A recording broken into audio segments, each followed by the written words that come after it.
Hey folks, welcome to the DarkHorse podcast, Inside Rail. I am very excited to have with me returning guest to DarkHorse, Michael Shermer, who is the publisher of Skeptic magazine and the executive director of the Skeptics Society.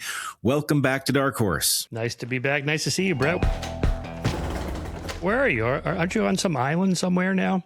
I am on a deserted island. Did you buy your own island? Or you're not like Epstein with all that secret money, are you? Oh my God, no. No, I live on an island. There are thousands of other people on it too. But anyway, it's lovely and very inconvenient. Really? So were we able to get you a copy of the book?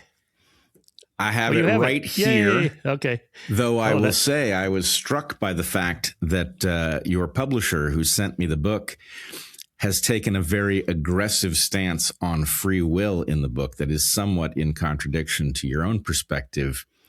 I am assured that this copy is one I cannot sell, which implies that I obviously could sell it.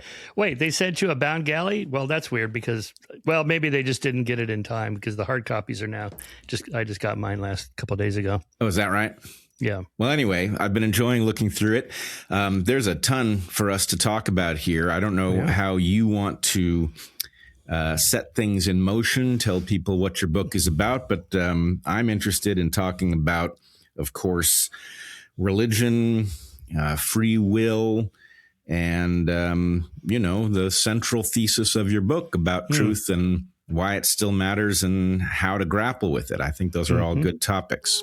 Our first sponsor on this episode of the DarkHorse Inside Rail is Crowdhealth. Crowdhealth isn't health insurance. It's better. It's nearly open enrollment, the season when health insurance companies hope you will once again blindly sign up for overpriced premiums and confusing fine print. We used to do that, but not anymore. Not since finding Crowdhealth. Crowdhealth is a community of people funding each other's medical bills directly. No middlemen, no networks, no nonsense. After we left our salary jobs as college professors, we spent years buying health insurance in the marketplace. It was confusing, irritating, and very expensive. As a family of 4 who had health insurance for emergencies only, we were paying more than $1,500 a month for a policy with a $17,000 annual deductible to a company that never answered their phones and had a website that didn't work. Tens of thousands of dollars paid out for no benefit whatsoever. We went looking for alternatives and found Crowdhealth. We've now had 2 sets of great experiences with Crowdhealth. When Toby broke his foot in the summer of 2024, and when Heather slipped on wet concrete and split open her scalp this summer, we went to the ER and got good but expensive treatment from the medical staff there. In both cases, Crowdhealth paid our bills with no hassle. Their app was simple and straightforward to use, and the real people who work at Crowdhealth were easy to reach, clear, and communicative.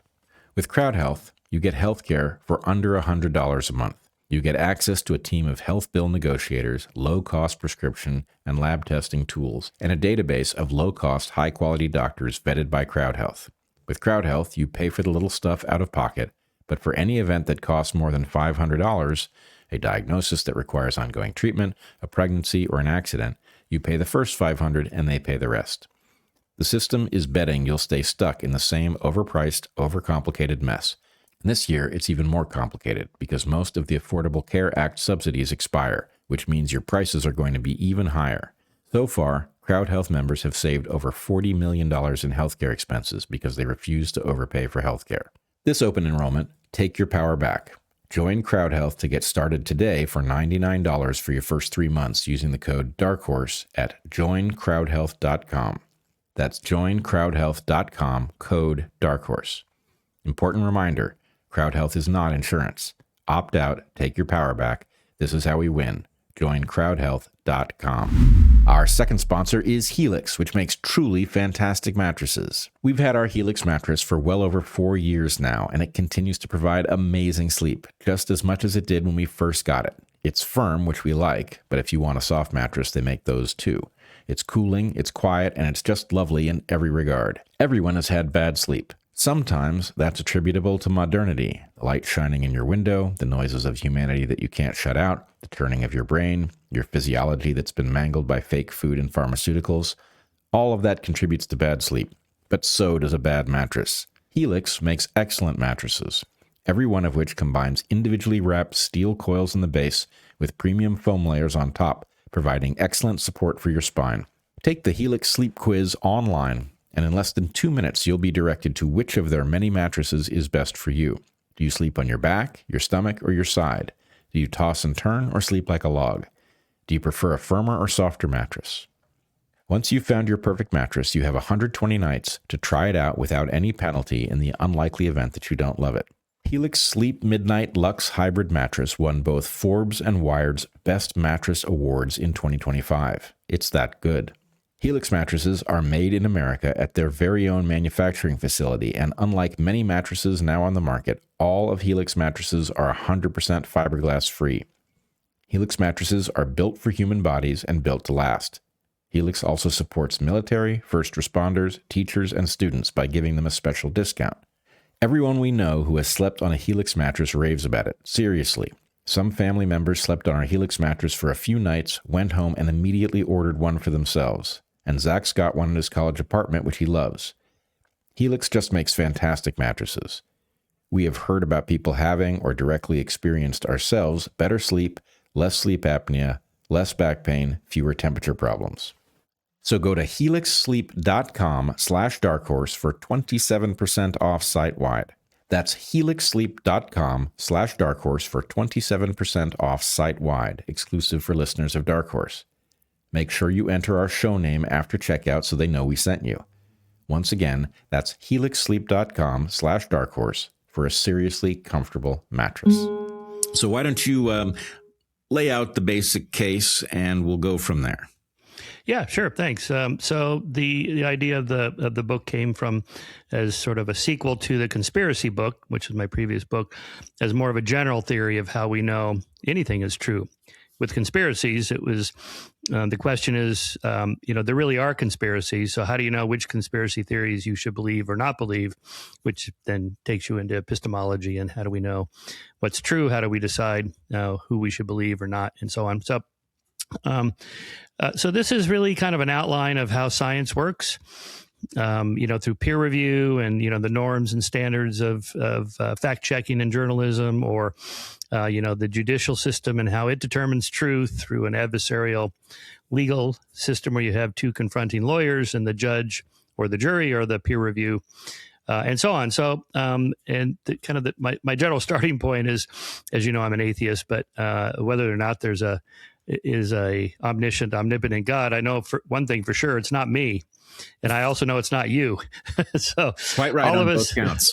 all of us are beginning with, what's called fallibilism. I could be wrong. So I have a whole chapter on Bayesian reasoning. And so we start with saying, it's somewhere between 1 and 99%. You never, Cromwell's rule in Bayesian reasoning, you never assign a 0 or a 1 to any proposition, just in case. So aliens are here, probably 1%. There's a God, maybe 2%. Or just plate tectonics is the best explanation for the current position of the continents. 99%. Big Bang Theory, 99%. And then a bunch in between. So that the fallibilism, that there is a role for expertise and authority. Not that you base it entirely on that, but one of the things I discuss in the book that I've kind of learned over the last couple of decades, really, of doing Skeptic, is how much we don't really know directly ourselves, and how much we take it on, not faith, but confidence that, the authorities we trust usually get it right. So here's an example. My a cognitive psychologist friend at Occidental College, Andrew Stuhlman, did a famous study in which he asked mostly college students, do you accept Darwin's theory of evolution? Oh, yeah. Almost all of them say, yeah. Explain it. Oh, well, the giraffe stretches its neck and the baby giraffes have longer neck. No, that's not it at all. Or then other studies similar to this, are you in favor of NAFTA or against it? Oh, I'm for it or I'm against it. What is it? Oh, it's that North American something trade. I'm not even sure which countries are in it or what the policies are, but I'm for it or against it, or, So most of what we proclaim publicly, this is what I believe, we don't really understand it. We're just sort of signaling, in the case of Darwin's theory, yeah, those scientists usually get it right. So, yeah, I'll just say, I think it's right. So I want to pause you here because one of the subjects that we talk about frequently on DarkHorse is what I call the Cartesian crisis, which is named after Descartes, who famously came to understand that almost everything he thought that he knew as a fact was in fact taken on someone's authority, maybe justifiably so, but that what one can do in life, rerunning famous experiments in order to establish for yourself that they in fact said what we believe they said, never happens. You just don't have enough time. So all of us are forced, in order to function, to accept almost everything on a kind of authority, which then, if you live in an era where the quality of that authority is high, it's a very effective thing to do. If the quality of that authority for some reason is not high, it's a very dangerous thing to do.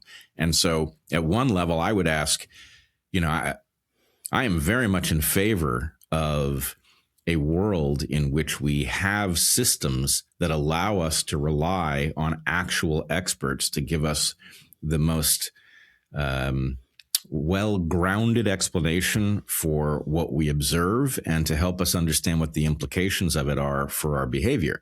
But I don't think we live in that era. I think we live in an era where the quality of the expertise is actually appalling. And so let me just say, I probably should have said at the top, one of the things I greatly appreciate about you, Michael, is that although you and I'm sure we agree on more than we disagree on, but we disagree on some very substantial issues. And I find you disagreeing with me honorably.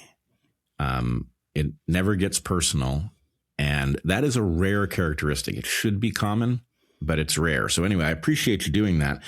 I think the fundamental thing that we disagree over is, are the experts in general doing their job in our era, or are they falling down on that job and leaving us with pseudoscience dressed up as if it were the real thing? So anyway, maybe we'll get into that more later, but I'll let you continue with your well, your yeah, thesis. that's all. I mean, yeah, we can get into the details of that. With Descartes, he famously then hit the foundation rock bottom. Well, somebody's asking the question, what is reality? So there's a mind here, so I know that exists. And then from there, you can build an epistemological system that's reasonable, that there is a reality out there. It's not all an illusion. We're not living in the Matrix and so on. And we can know something about it with some degree of confidence or lack thereof, depending on the idea. Well, wait. I don't want to be pedantic, but I do want to point out that what you just said, by my epistemology, is in no way secure. Which part? I believe that we do not live in the Matrix, that we are able to observe the universe, that it's not out to deceive us, and that we therefore can proceed rationally to unpack its rules. But that is an assumption. Well, it is an assumption that, in my the same opinion, way, there's an assumption that I'm alive and I'm cognitively unimpaired and I can reasonably ask questions. 100%. Well, that's two assumptions. You make an assumption. I assume that you make an assumption that you are alive and capable of observing the universe, and I would regard the likelihood that you are correct in that as extremely high. But from my perspective, I don't know for sure that you do that. And this is one of the funny things about Descartes' proof, is that assuming that there was a guy named Descartes and that he did in fact go through this line of logic and conclude that you have to start somewhere. I'm pretty sure I exist because if I didn't, I wouldn't be thinking these thoughts. He could establish to himself that he existed, but I have to take it on authority that he did. I don't know that there was a person named Descartes. I never met him. I don't know that he had these thoughts. So anyway, I'm not arguing that we should be doubting the existence of Descartes. I'm not arguing that I should be doubting your existence. And I would be even more foolish to doubt my own existence, which I can run the same proof that Descartes did. But a truly properly grounded epistemology has to, I mean, as you say, the probabilities range from 0 to 100, and you should never assign a perfect 0 or a perfect 100. And I counseled my kids that way when they were growing up. I said, "What do you think the chances of that are?" And they'd say it's 100% certain. And I say, "You just screwed up." Yeah. But anyway, go ahead. You look like well, you're so maybe that's where I'll just define what I mean by truth. In this case, a scientific truth is a claim for which the evidence is so substantial that it is rational to offer one's provisional assent. So provisional is the key word there. Yes, of course, you might be right. None of us exist, or so. It's not zero that we're living in the matrix. But okay, and I got that from Gould. Steve Gould, who wrote a famous essay, Evolution as Fact and Theory, in which he said, facts and theories are different things, not rungs on a hierarchy of increasing certainty. Facts are the world's data. Theories are structures of ideas that explain and interpret facts. And then he goes on to say, scientists make no claim for perpetual truth because in science, fact can only mean confirmed to such a degree it would be perverse to withhold provisional assent. I suppose that apples might start to rise tomorrow, but the possibility does not merit equal time in physics classrooms. Now, so it's a bit of a practical definition there.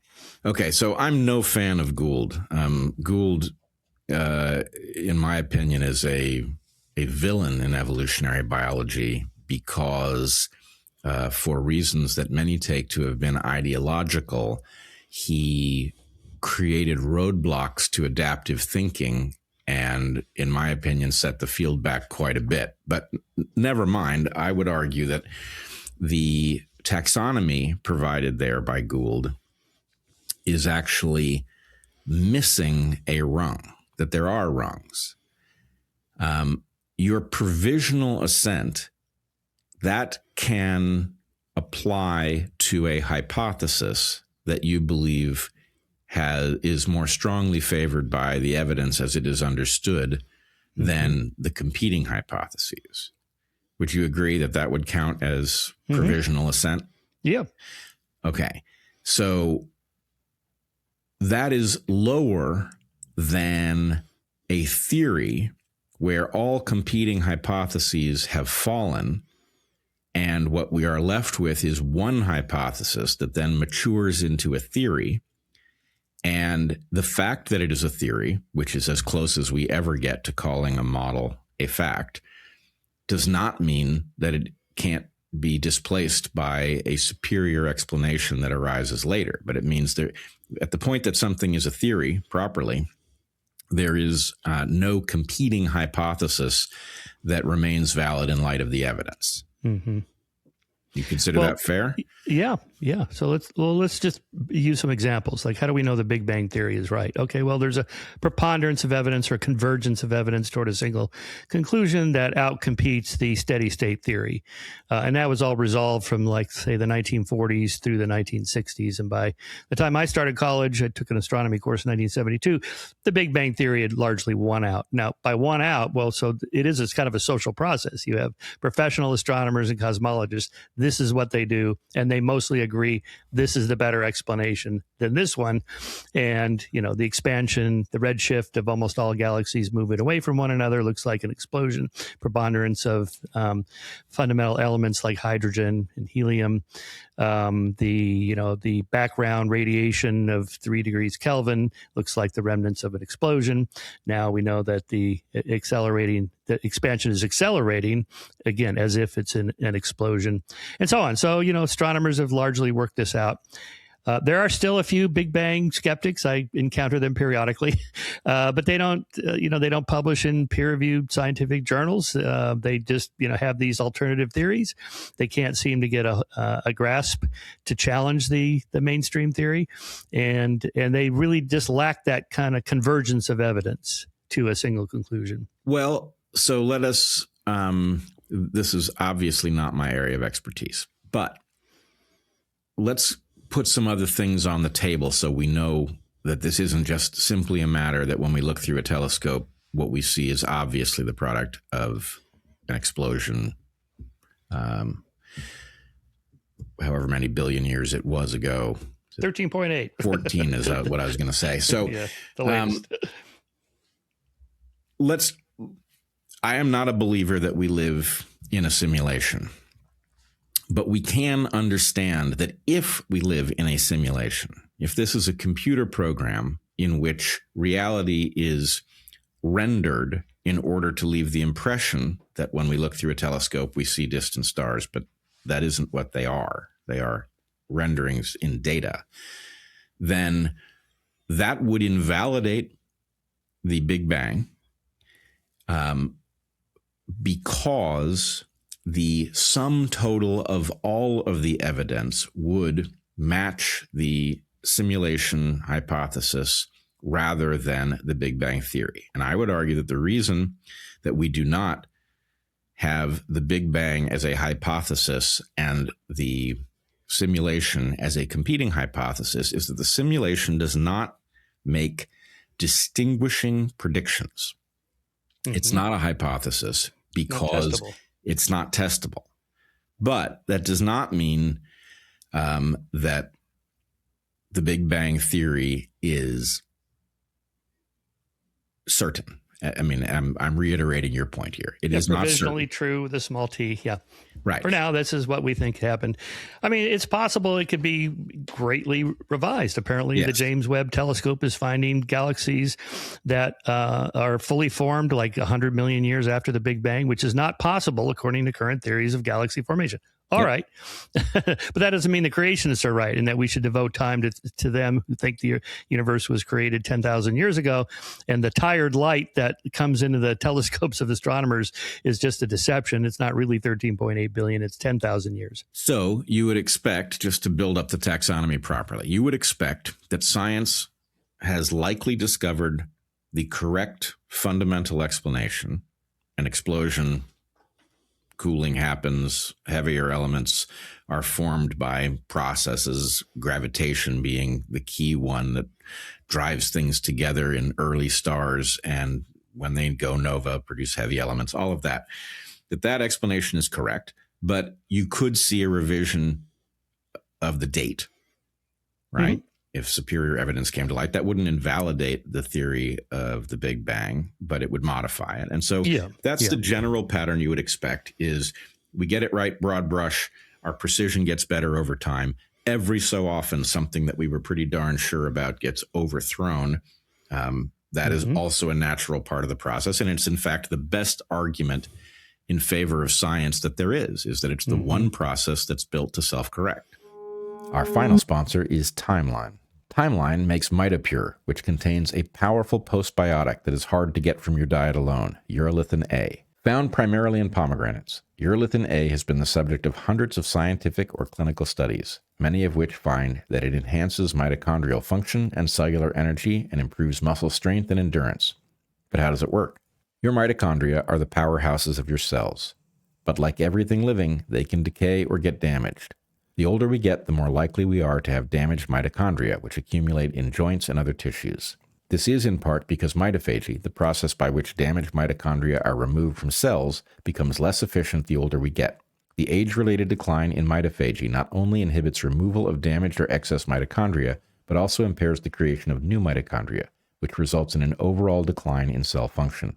Mitapure from Timeline works by triggering mitophagy. Quoting a research article published in Cell Reports Medicine in 2022, targeting mitophagy to activate the recycling of faulty mitochondria during aging is a strategy to mitigate muscle decline.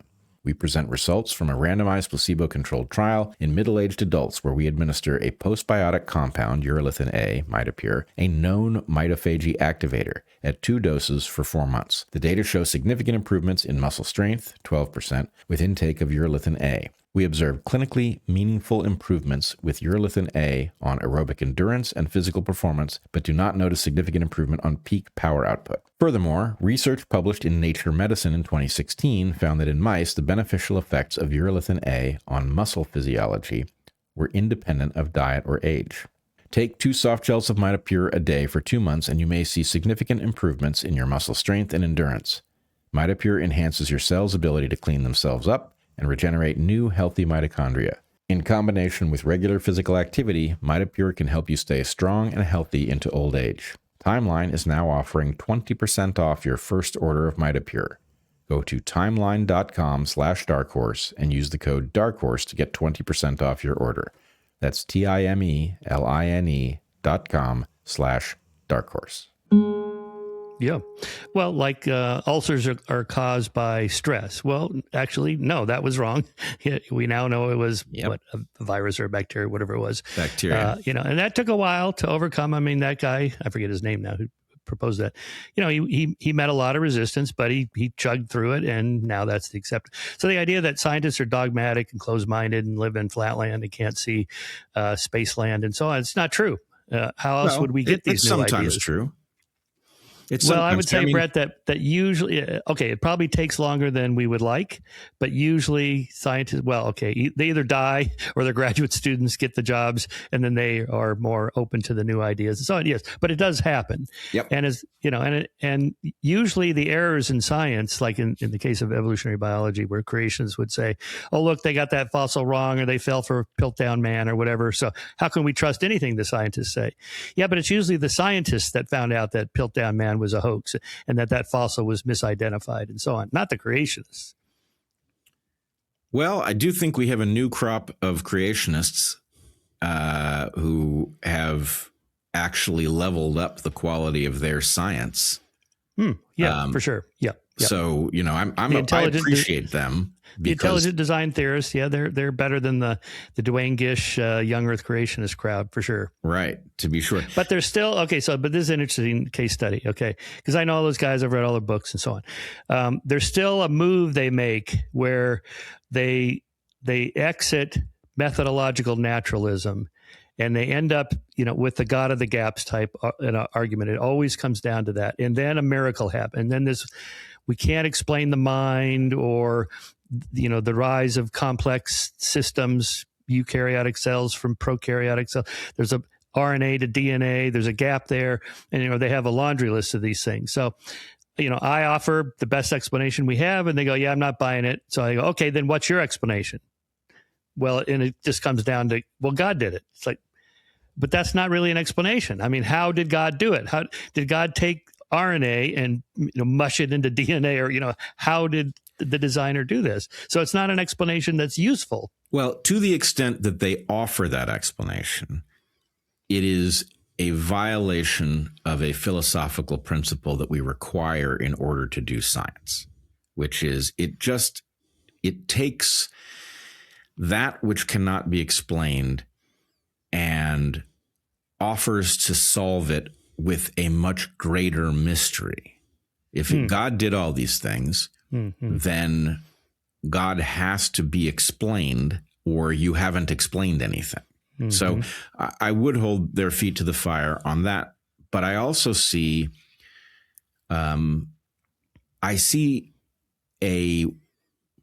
because these folks are motivated to search for errors in the Darwinian story, I believe they actually are doing a more honest job of finding genuinely difficult puzzles than modern evolutionary biologists, who, in my opinion, are so afraid of opening the door to challenges to Darwinism that they pretend the story is far more complete and convincing than it is. And I say this as an evolutionary biologist who believes Darwin was not only right, but right at a level that is hard to imagine given how primitive his evidence set was. He did spectacularly well, and I see no major challenge to Darwin, but I do see modern Darwinists failing to recognize the holes in the model that they've got, because effectively they're fighting an ideological battle with religious folks that is blinding them. So that's an uncomfortable position for me to sit in. I'd love to be rooting for Team Darwin. It's a fair point. Why are they excluded? Well, in part, they don't publish in the scientific journals where you would challenge the Darwinian paradigm. Let's take, by way of contrast, Lynn Margulis, who was pushing her theory of, what was it, angiogenesis? No, symbiogenesis, I think it was called. How prokaryotic cells, merged into prokaryotic cells, mitochondria being the most famous example. They were themselves once an independent organism and so on. Well, you know more about this than I do. But she plugged away for decades, and now her theories are largely accepted. How did she do that? She published in peer-reviewed journals. She went to conferences. I spent a week with her in the Galapagos with a bunch of evolutionary biologists, and she was quite the bellicose. I'm going to challenge the paradigm, and I'm not a Darwinian. I'm not even a neo-Darwinian. I forget what she called herself, but she's in the room. She's one of them, and so she gets a hearing because she's playing the game of science the way it's designed to be played. I'm with you, Michael. I think that these intelligent design folks should be publishing in all of the evolutionary journals that courageously stood up and said there are exactly two sexes and you can't change from one to the other by deciding to do it. Yes. That's right. Where they should publish, right? Yeah. Because those journals don't exist, Michael. Okay, I see your point. Yeah, well, okay. Well, so, yeah, but enough of us are standing up on that particular issue. I think we're winning that battle on the trans thing. Right, but hold on a second. You have an entire field. Every single person in evolutionary biology knows not only that sex is binary, but knows why it is binary and knows that it has been binary for hundreds of millions of years. And yet the field did not stand up, not even en masse. There's not one department in the country that stood up and said, we're compassionate about people who have persistent gender dysphoria, but you can't switch sexes as a human being. Not one. Not one medical school said it. So there's something rotten in the land of science. And as much as I would like there to be a level playing field where the intelligent design folks could bring their evidence and everybody else could bring their evidence and may the better model win, that playing field does not exist. Mm-hmm. Well, okay, but what's the alternative? So it's rough. Well, we all stand up and say, no, that's wrong. And again, I think it's so politicized, the trans issue, let's just use that example, that scientists' ideologies and their desire for social change and acceptance and so on. And, we had the civil rights and the women's rights and the gay rights. And so the trans rights, well, that's got to be the next thing I got to be behind. Okay, I support that. And now then they make the other mistake. Well, then the biology's got to match my ideology, even though that's completely wrong. I mean, it's back in the days when, blacks are less intelligent than whites. Well, we can't say that because then they could be mistreated. So you mean if it turned out that blacks are less intelligent than whites, then it's okay to discriminate? No. Okay. Or that gays are this or women are that. We should hold those moral values regardless of whatever the science says, because if we don't do that, then we're going to push the science in an incorrect direction. So that's the mistake that they make. And okay, so the fact that most of these biologists who know that sex is binary did not stand up for that, or what's in their hearts, do they really know? Probably they really know. They're afraid to say something. I don't know which is more damning. I know it's worse. Yeah, I know they're both worse. If they do know, then they're cowards, which I can tell you almost all academics are. But does that mean all other areas in the biological sciences? Let's say some of your issues, like with vaccines or COVID or alternative models. I think you have a lineage selection. Theory. Yes. Yeah, lineage selection. That doesn't mean you're being discriminated against for ideological reasons. It may be. Oh, I didn't say I was. No, I know. I'm just using it as an example. So how should you introduce your ideas into the community, like your lineage? Look, I think you're starting with an assumption, which is that there must be a mechanism for doing this correctly in 2026. Well, I would hope so. Look, you and I would agree that we must have such a system because we have a very dangerous civilization that needs to be carefully governed based on sound scientific principles. And to discover that the academy is unreliable in generating evidence or models to account for it because it's ideologically driven at best and financially corrupted in the more common case, that's a very dangerous statement. I don't relish making it because, frankly, I've got kids who have to live in this world. Mm-hmm. So I'm not, I sometimes think I get misunderstood because I rail against the system consistently. Mm-hmm. I want the system to work, and I'm not asking for perfection. I just want it to work well. I want the signal to noise ratio to be good so that we can make progress over time. And what I see is a system that, well, frankly, let's talk about the food pyramid. How do you feel about the new food pyramid? Oh, I like it. Mostly, I think it's right. But I've thought that for many years. You were already eating that way, right? I was already eating that way, Me too. It wasn't that hard. And yet, what we find is that it was not a major revision of the pyramid. It was a flipping. Yeah. They had it upside down.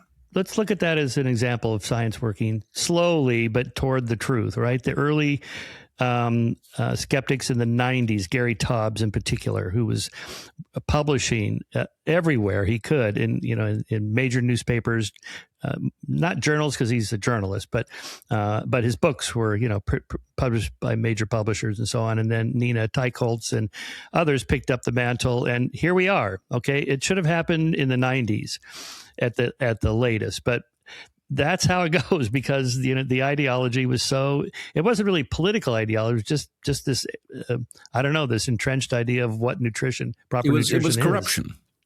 It was corruption overwhelmingly. Because of the food companies. Okay, all right, yes. So all right, like the tobacco companies influencing. I think you're skipping a step. Yeah. Okay. Let's suppose that the food pyramid that we had grown up with was arbitrary.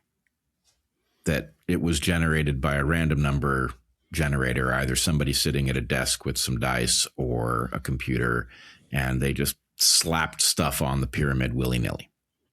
And then suddenly in 2026, somebody decides to actually look into nutrition and discovers what you and I figured out, even though it's neither of our fields, right?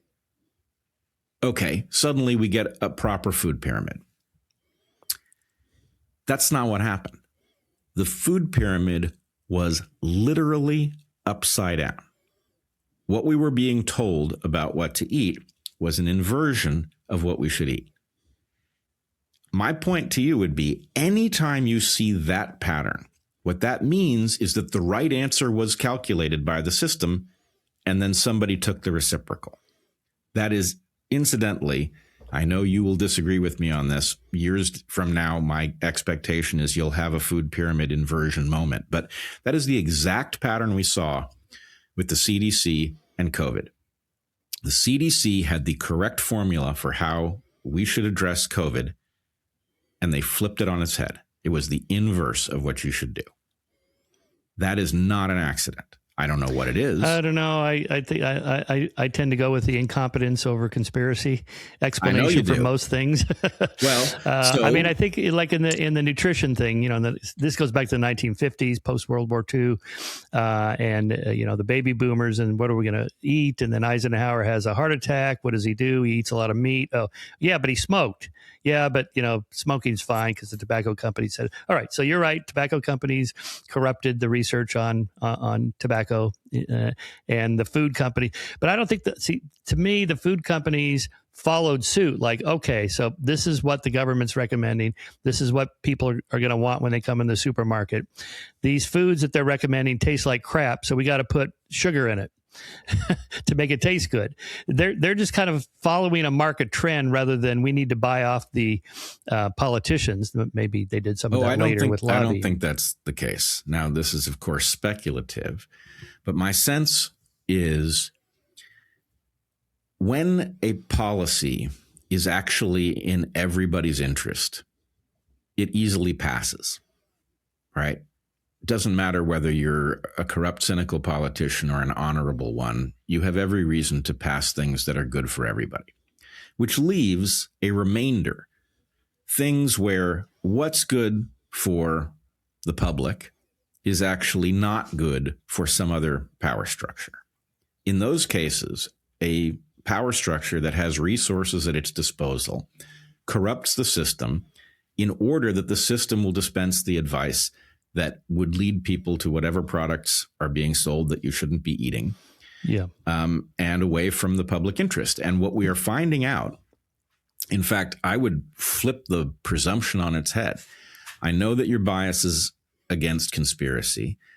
I believe that should be the starting point. We should always assume a straightforward explanation and then require some sort of indication that something else may have happened before leaping to such a conclusion. But here's the question. How good do you imagine the protections are against corruption in the area of, let's say, public health and nutrition? How about childhood education at the Leering Center in Minneapolis? Yeah, corruption is a pretty big problem. Yeah, okay. So what do you do about it? Well, you have corruption busters. You bring in the Elon Musk, the Doge. You bring in now they just hired somebody new to be a fraud buster for the U.S. government. Okay. Back to the peer review. Okay, so it's corrupted. There's problems. Yeah. Okay. What do you propose as the alternative? Peer review. I mean, but not peer review in the way that we do it. I would do peer review. So let me just say, for those who heard that and thought, what? Bret's advocating for peer review. I'm advocating for review by peers, not the system that goes under that name. If I was building that system, I would change a number of things. One, anonymity has no place because, for one thing, it doesn't work, right? Reciprocity networks break out. People in general know who's reviewed their work because the circles that these things are published in are small. So anonymity has to go. And they even ask you to recommend reviewers. They sure and then do. when I review papers, I always know who the author is because you just look at the bibliography and there's one name that appears like 27 times, like, oh, that's the author. Yep. It's all too easy to figure out. So I would have open review. I would have no bar to publishing things because they sound outlandish. At one time, it was necessary to do some sort of quality control because ink and paper were expensive. But pixels are not expensive. And there is no reason that just because somebody is too far ahead of the curve and therefore their idea sounds outlandish, to bar them from lodging it. The fact of peer review being de-anonymized would also force people who run down their competitors in peer review to actually risk reputational harm if they have done so and done so wrongly. So I want people to have skin in the game, where if they say this paper is of low quality and here are the problems with it, and it turns out to be correct, that the people who reviewed it badly have their reputations decremented, and the person who saw it well ahead has their reputation elevated. And maybe most crucially, I would have review done not by the people in your immediate quadrant of the field. I would have peer review done by people in some sort of adjacent quadrant, people who are in a position to understand what you're saying, but not part of a reciprocity network in your little corner of the field. And that has two advantages. One, it breaks up the temptation to give somebody a positive review so they'll give you a positive review on your next paper. And it also forces you to explain stuff in English. Far too much poor work is disguised by jargon. And if you have to explain it so somebody who's not in your immediate field understands what you're talking about, it will weed out some of the people who are basically distributing word salad in the guise of science, and it will elevate those who actually have a point that's sufficiently good that it can be stated. Mm-hmm. Okay, so let me just use a personal example for you. You've been on Rogan a lot, as has your brother. that seems to be the place where you introduce new ideas, as if that's the peer review platform, and you're hoping who's watching. So let's say you present your sorry to get it wrong, lineage selection theory. Lineage selection. Okay. Now, Joe, he's not going to know any of that. He doesn't know this and that. Okay. So are you hoping that somebody listening or watching is an evolutionary biologist who goes, oh, that's a great idea, I'm going to put that to the test or something like that? In other words, how can you reach the people, the professionals that will know what you're talking about? So you're skeptical of the journals, okay? But so I've just done this. I've just done this. My most recent Rogan appearance. I know. I watched. Yeah, I saw it. Yeah. I put forward an idea that I think is pretty interesting, and what I was hoping was I wasn't really expecting professors to be listening to Rogan, though I would bet some secretly do. But I was imagining that graduate students might spot it and have, I mean, look, if this had happened back when I was in graduate school, we would have had some intense discussions over lunch about whether this idea was valid, whether there were things that I got wrong, whether there were things that I didn't yet spot that argue in favor of it. I was expecting a certain amount of that. And I did get one bit of feedback from somebody who studies the exact genetic phenomenon at the core of my idea, variable number tandem repeats, who was very favorable to what I had said, interested in further discussion. So anyway, but the thing, I think the right answer to your question, Michael, is I wasn't really expecting Joe Rogan to be the substitute for a proper journal or biology department. And in fact, I think I said that. I don't expect that to be the case. It's a lousy substitute. But it's at least not constrained by corrupted cowards who are frankly so arrogant they don't even realize they're making an error. And, you know, again, I'm sure you hear in that too much of a dismissal of an entire field, but I lived in that field. And maybe a contrasting example would be I watched your public event with Richard Dawkins. I think it was in Seattle. No, it was in Chicago. Chicago. Was that a Pangburn event? I forget. You were the, but it was an in conversation. You weren't just interviewing him, right? You Correct. guys could have, yeah. So if I recall, you floated past him your idea of an example of a extended phenotype, which he then said, no, that's incorrect, and here's why. And then you moved on to another topic. And I just, as an example, if you think there is an example of the extended phenotype that Richard's gotten wrong, you should publish that. I mean, you should write it up and say, I'm challenging Richard Dawkins' theory here, and here's my theory, a book, peer-reviewed journal, I don't know, popular magazine article, something. Because it's Dawkins, you would certainly get some attention, right? Well, but where do you go from public event to now I'm going to move on to some other topic?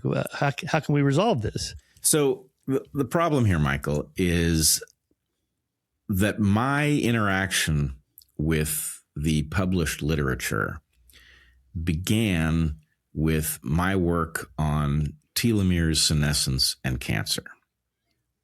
And I believe that what I attempted to publish ultimately did publish in the Journal of Experimental Gerontology, but I believe that what I intended to publish sent to Nature with a strong recommendation from George Williams, the author of The Evolutionary Theory of Senescence, which still stands to this day.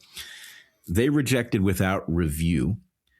And my then collaborator, Carol Greider, appears to have attempted to thwart its publication anywhere because it contained an explosive discovery on which she and I collaborated that she went on to profit by not telling the world. She kept it what she called in-house so that she could predict the result of experiments that others would not be able to. And basically, instead of sharing this vital piece of information, which had implications for human health and well-being. In other words, keeping dangerous drugs off the market. Instead of sharing that piece of information, she kept it to herself in order to elevate her own career.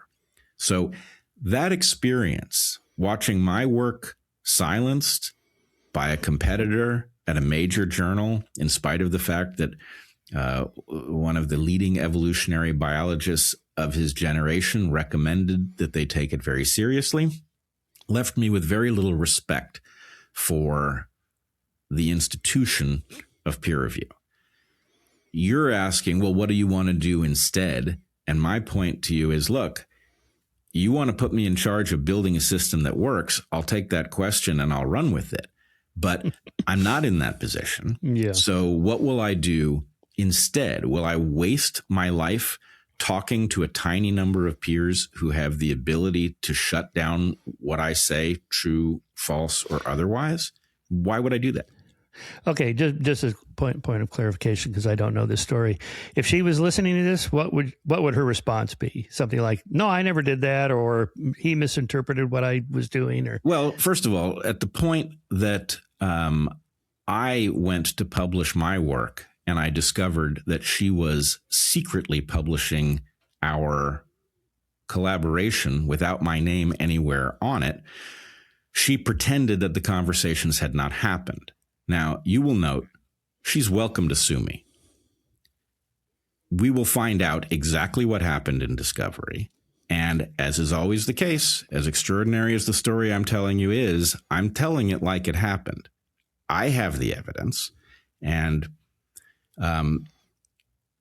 but usually these things are played out in, letters to the editor at some other journal. Whatever this journal was, they must have competing journals who would love this story. Yes, but this is why I said ultimately I did publish this work, and there's a story to how it got published, because when Nature turned this work down, I do not know for sure because he is now dead, but I believe George Williams approached the Journal of Experimental Gerontology, told them what had happened.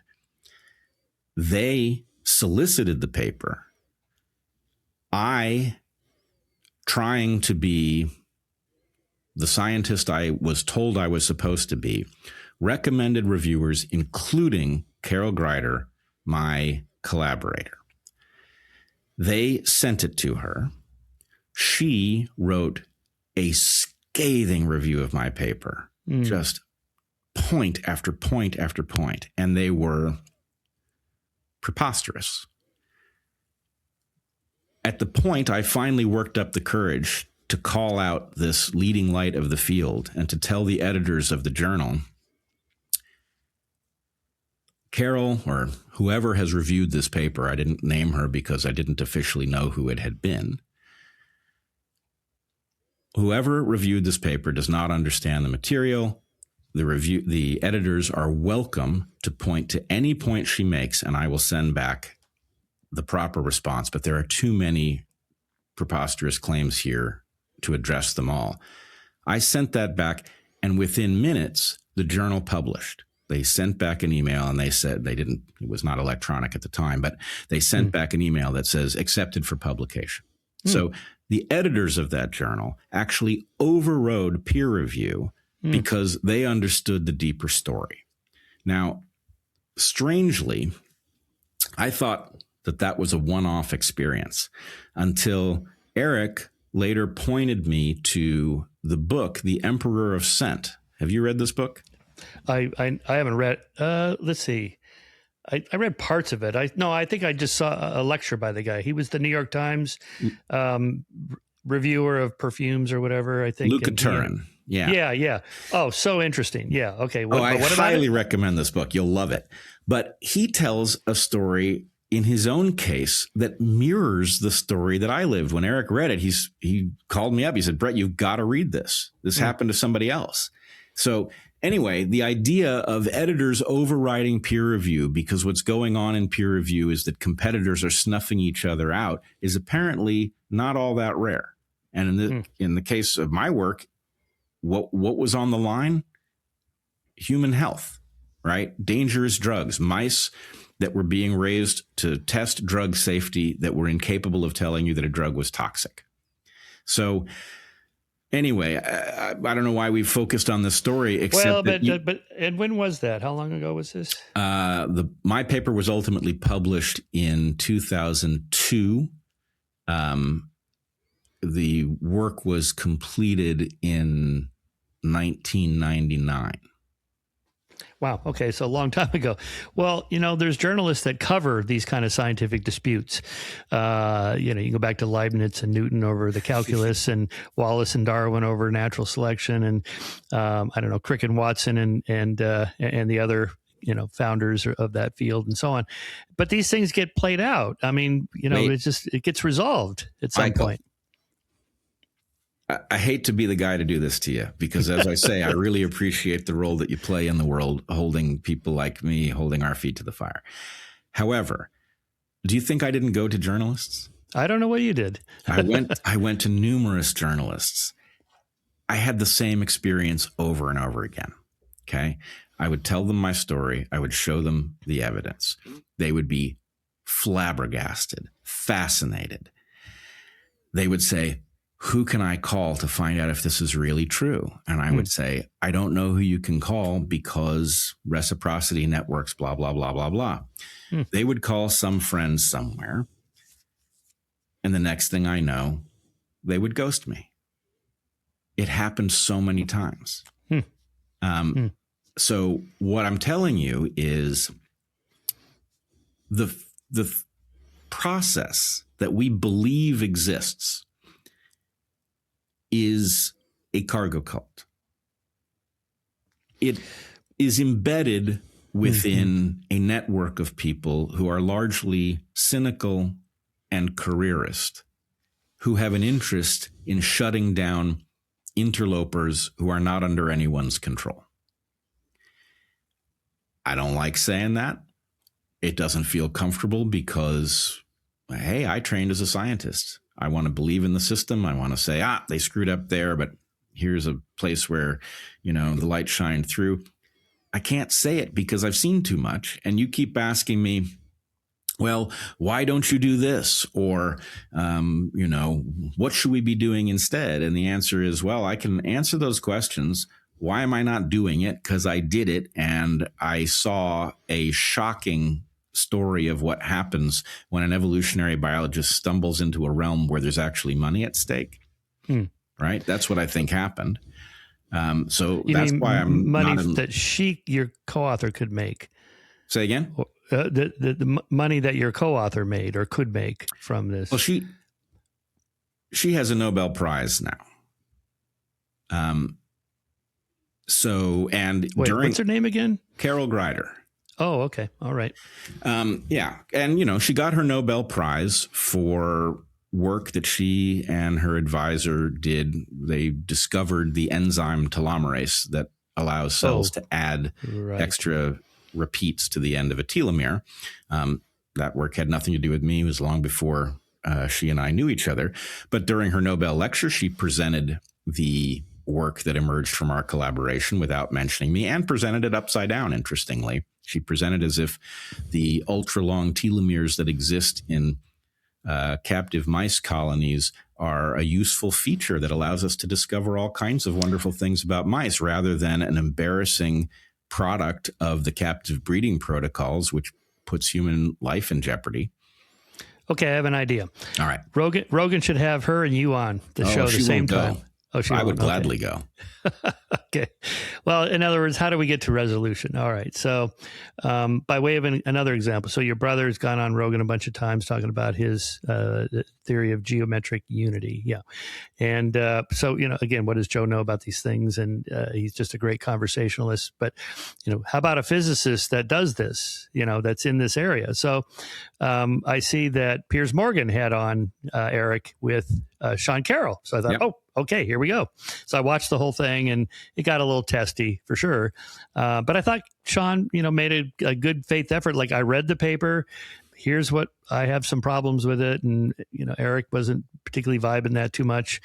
although he made some responses. But again, why is this happening on Piers Morgan and Joe Rogan? Why doesn't Eric publish his theory in a journal and then there's a peer review, open peer commentary? Here's our target article, Eric Weinstein's article. Here's like 10 different responses to it. I mean, that's how it normally works. And although, yes, there are all the problems you identified are true, but as opposed to what? Well, hold on. Hold on. Let me ask you a question. Theoretical physics is dominated today by string theorists. Okay. Yeah, but there was that book like 10 years ago saying not even wrong about string theory, right? By one of the major.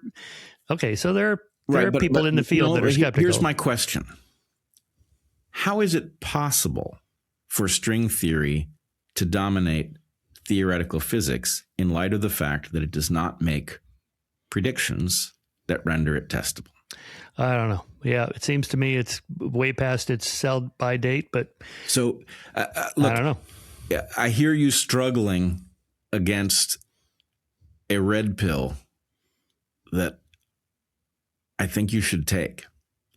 The fact that you have, look, if we policed our language correctly, string theory isn't a theory. It's not even a hypothesis. It's a notion. Right? It becomes a hypothesis at the point that it makes predictions. So it's been boosted 2 rungs past where it actually lives. Not only has it been boosted 2 rungs to the level of theory, our highest category, but that does not leave room for some second school of thought to be ascending inside of the academy. That's bizarre. Would you agree? Mm-hmm. You mean in terms of why does the funding keep pouring into string theory research, even though everything what you just said is true? Don't they know? Yeah, I don't know. Maybe there's an autocatalytic feedback system there where they scratch each other's back and, I'll fund your project if you fund my project. Great.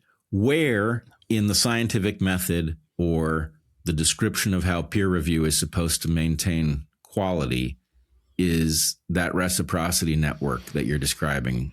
Yeah, well, maybe we need some of those graduate students you're reaching out to get in there and say, we're not going to fund this anymore. Yeah, but what happens? What happens? Look, I've been the graduate student who didn't go along to get along. Mm-hmm. I almost didn't get my degree over it. It caused my department to polarize. I was very popular in one side of it and very unpopular in the other. And believe me, there are stories like, at the point that I went to file my dissertation and defend it to get my degree, I saw emails I wasn't supposed to, in which the department is constructing rules that didn't exist in order to make it impossible. So, look, I want to live in the world that you think we live in. You know what I'm saying? Let me use another example, the replication crisis, which began in 2010, roughly, with the publication of Daryl Bem's experiment on backward causality on ESP. Okay, so this was of obvious interest to skeptics, and so we followed that pretty closely. And then when it was found that these methodological flaws, how did all of this get past the peer reviewers, and then it was like, oh well, what about this study here? Like if you stand at the top of the escalator, you're more likely to give a bigger donation at the bottom of the escalator, or if you put a pin in your mouth this way versus this way, you'll find that joke funny or not funny. Or if you hold a cup of warm coffee and you meet somebody, you'll interpret them as being warm versus a cold cup. None of these replicated. Okay, this is all bullshit. And so it turns out something like 50-60% of all psychology peer-reviewed papers should have probably never been published. And then that got spilled over into some of the medical research, which is way more complicated than these psych experiments and open to corruption and mistakes and errors and so on. But the response over the last 15 years has been to clean it up. right? So, and no more data snooping, no more file drawer problems. You tell us before you run the experiments everything you're going to do, and then you publish every single thing you found. And so there's none of this. You're only reporting the one experiment of the 9 that was significant, and so on. That supposedly, I'm told by people that follow this, is that that's been a big improvement over what it was before the replication crisis.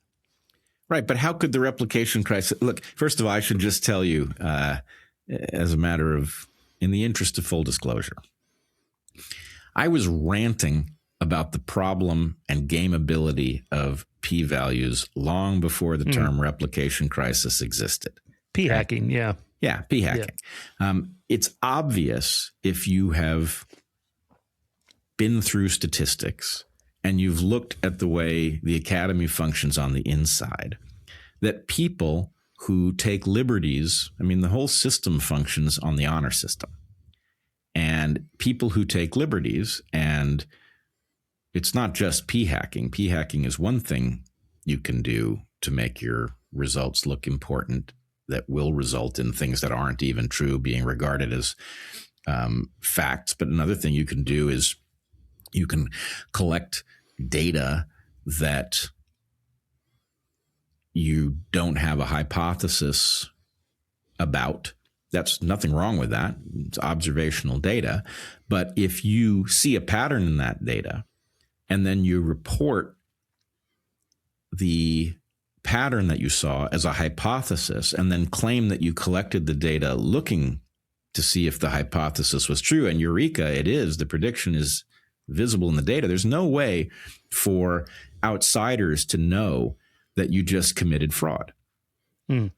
So anyway, the basic point is, if you don't punish people who are engaged in these everyday run-of-the-mill frauds, they will outcompete everyone else because they will publish more. They will publish things that seem significant in ways that they really aren't. So I think what I would say is the enforcement mechanism doesn't exist. The prosecutions of scientific fraud are rare. That predicts the system will be overrun by competitors who avail themselves of this tool. If you want to understand why people like me are skeptical of the entire academy, it comes down to things like this. The academy is structured in such a way such that unscrupulous people will rise to the top of it. And what do unscrupulous people do when an honorable person shows up? Well, they either corrupt them or kick them out. So, I'm not describing a conspiracy. I'm describing a selective regime that causes the academy to be feeble, clannish, unreliable, and full of cowards. Okay, another alternative idea, Bret. All right. You have a mainstream New York publishing house, right, that published your previous book, 21st Century. I forget who your publisher was, but it was one of the big ones, right? Penguin. Yeah, Penguin. Yeah, okay, that's right. Penguin. It doesn't get any bigger than that. Okay, so you have a platform. You have millions of followers, and you're a famous guy. Why not publish a book about, I don't know, scientific fraud or the whole issue, and have a chapter on your particular one? Why not? Surely they would be interested in that. The real answer to that question is, where does outing scientific fraud fall in the spectrum of things I should be spending my time on? And I'm not arguing that it would not be a good investment of time if time were unlimited. The question is, how many things fall above it? And it's quite a number. So, but it's important to you first, and also your core message here is that there's a massive problem with all of science, particularly as it influences public policy. That's huge. Yes, but what's more important than that? Well, no, that's not. The calculation is a little more complex than that, because the question is, as I've stated publicly many times, I don't believe that you can reform the academy to the point of functionality. I would call the problems with the academy 3-generation problems. Those are problems that if you started fixing it today, it would be 3 generations before you had a functional academy. It would get better almost immediately, but it wouldn't be the thing that I think you imagine it is for 3 generations. And that's because the number of people who know how to do the job correctly and are just simply not doing it because the incentives don't support it is small. It's actually a training ground for a kind of corrupted thinking. And, no part of me is happy saying that. It's yeah. Okay, but here's what I'm after. How can we resolve this and kind of put it out there to see if what you're saying is true? Well, the only way to do it is to publish it. I mean, you can't. Podcasts are not the same. They're great. I love podcasts, but put it in print. So again, Penguin. Surely your agent would shop that around if they didn't want it. One of the other big houses would want it. The famous Bret Weinstein has this idea, and look what happened to him, and so on. And there's all these other areas of fraud and corruption. The CDC, the tobacco, the food companies. That would make a spectacular book. So do it. Well, I mean, Why not? You're imagining that I'm not writing other books that are of higher priority. Okay. All right. Well, then tell me. Tell you that I am? Yeah, I am. And unfortunately, my time is divided between projects that I think are blinking red light projects. So anyway, to some people, Bret, it feels like you're doing an end run around the system. Yes, that you don't want to play in it, and how many evolutionary biologists are there? Thousands. They all have to publish in journals to get tenure, to have their jobs, and so on. They look at you and they go, "How come I'm not on Rogan? Yeah. I do all this work, and it seems like this guy is just trying to cut to the front of the line, and that doesn't feel right." Oh, look, I don't even take them seriously. Again, where were they when medical science was surgically destroying the reproductive capacity of innocent young people on the basis that they were born in a body of the wrong sex? Where were they? Yeah, I'm right there with you. Good question. So my point is, any evolutionary biologist who wonders why I'm on Rogan but didn't stand up to the mutilation of healthy children. Okay. All right. Fair enough. Right all off. Right. Fair enough. All right. Can I ask you about another Rogan statement you made in your recent episode? Again, back to so here's the general issue. None of us know much about anything, so we have to rely on authorities and so on. Okay. So vaccines and COVID-19, all this is not my area. Right. So you told Rogan that 17 million people died because of the mRNA vaccines. No, I didn't. So you didn't? No. What did you say?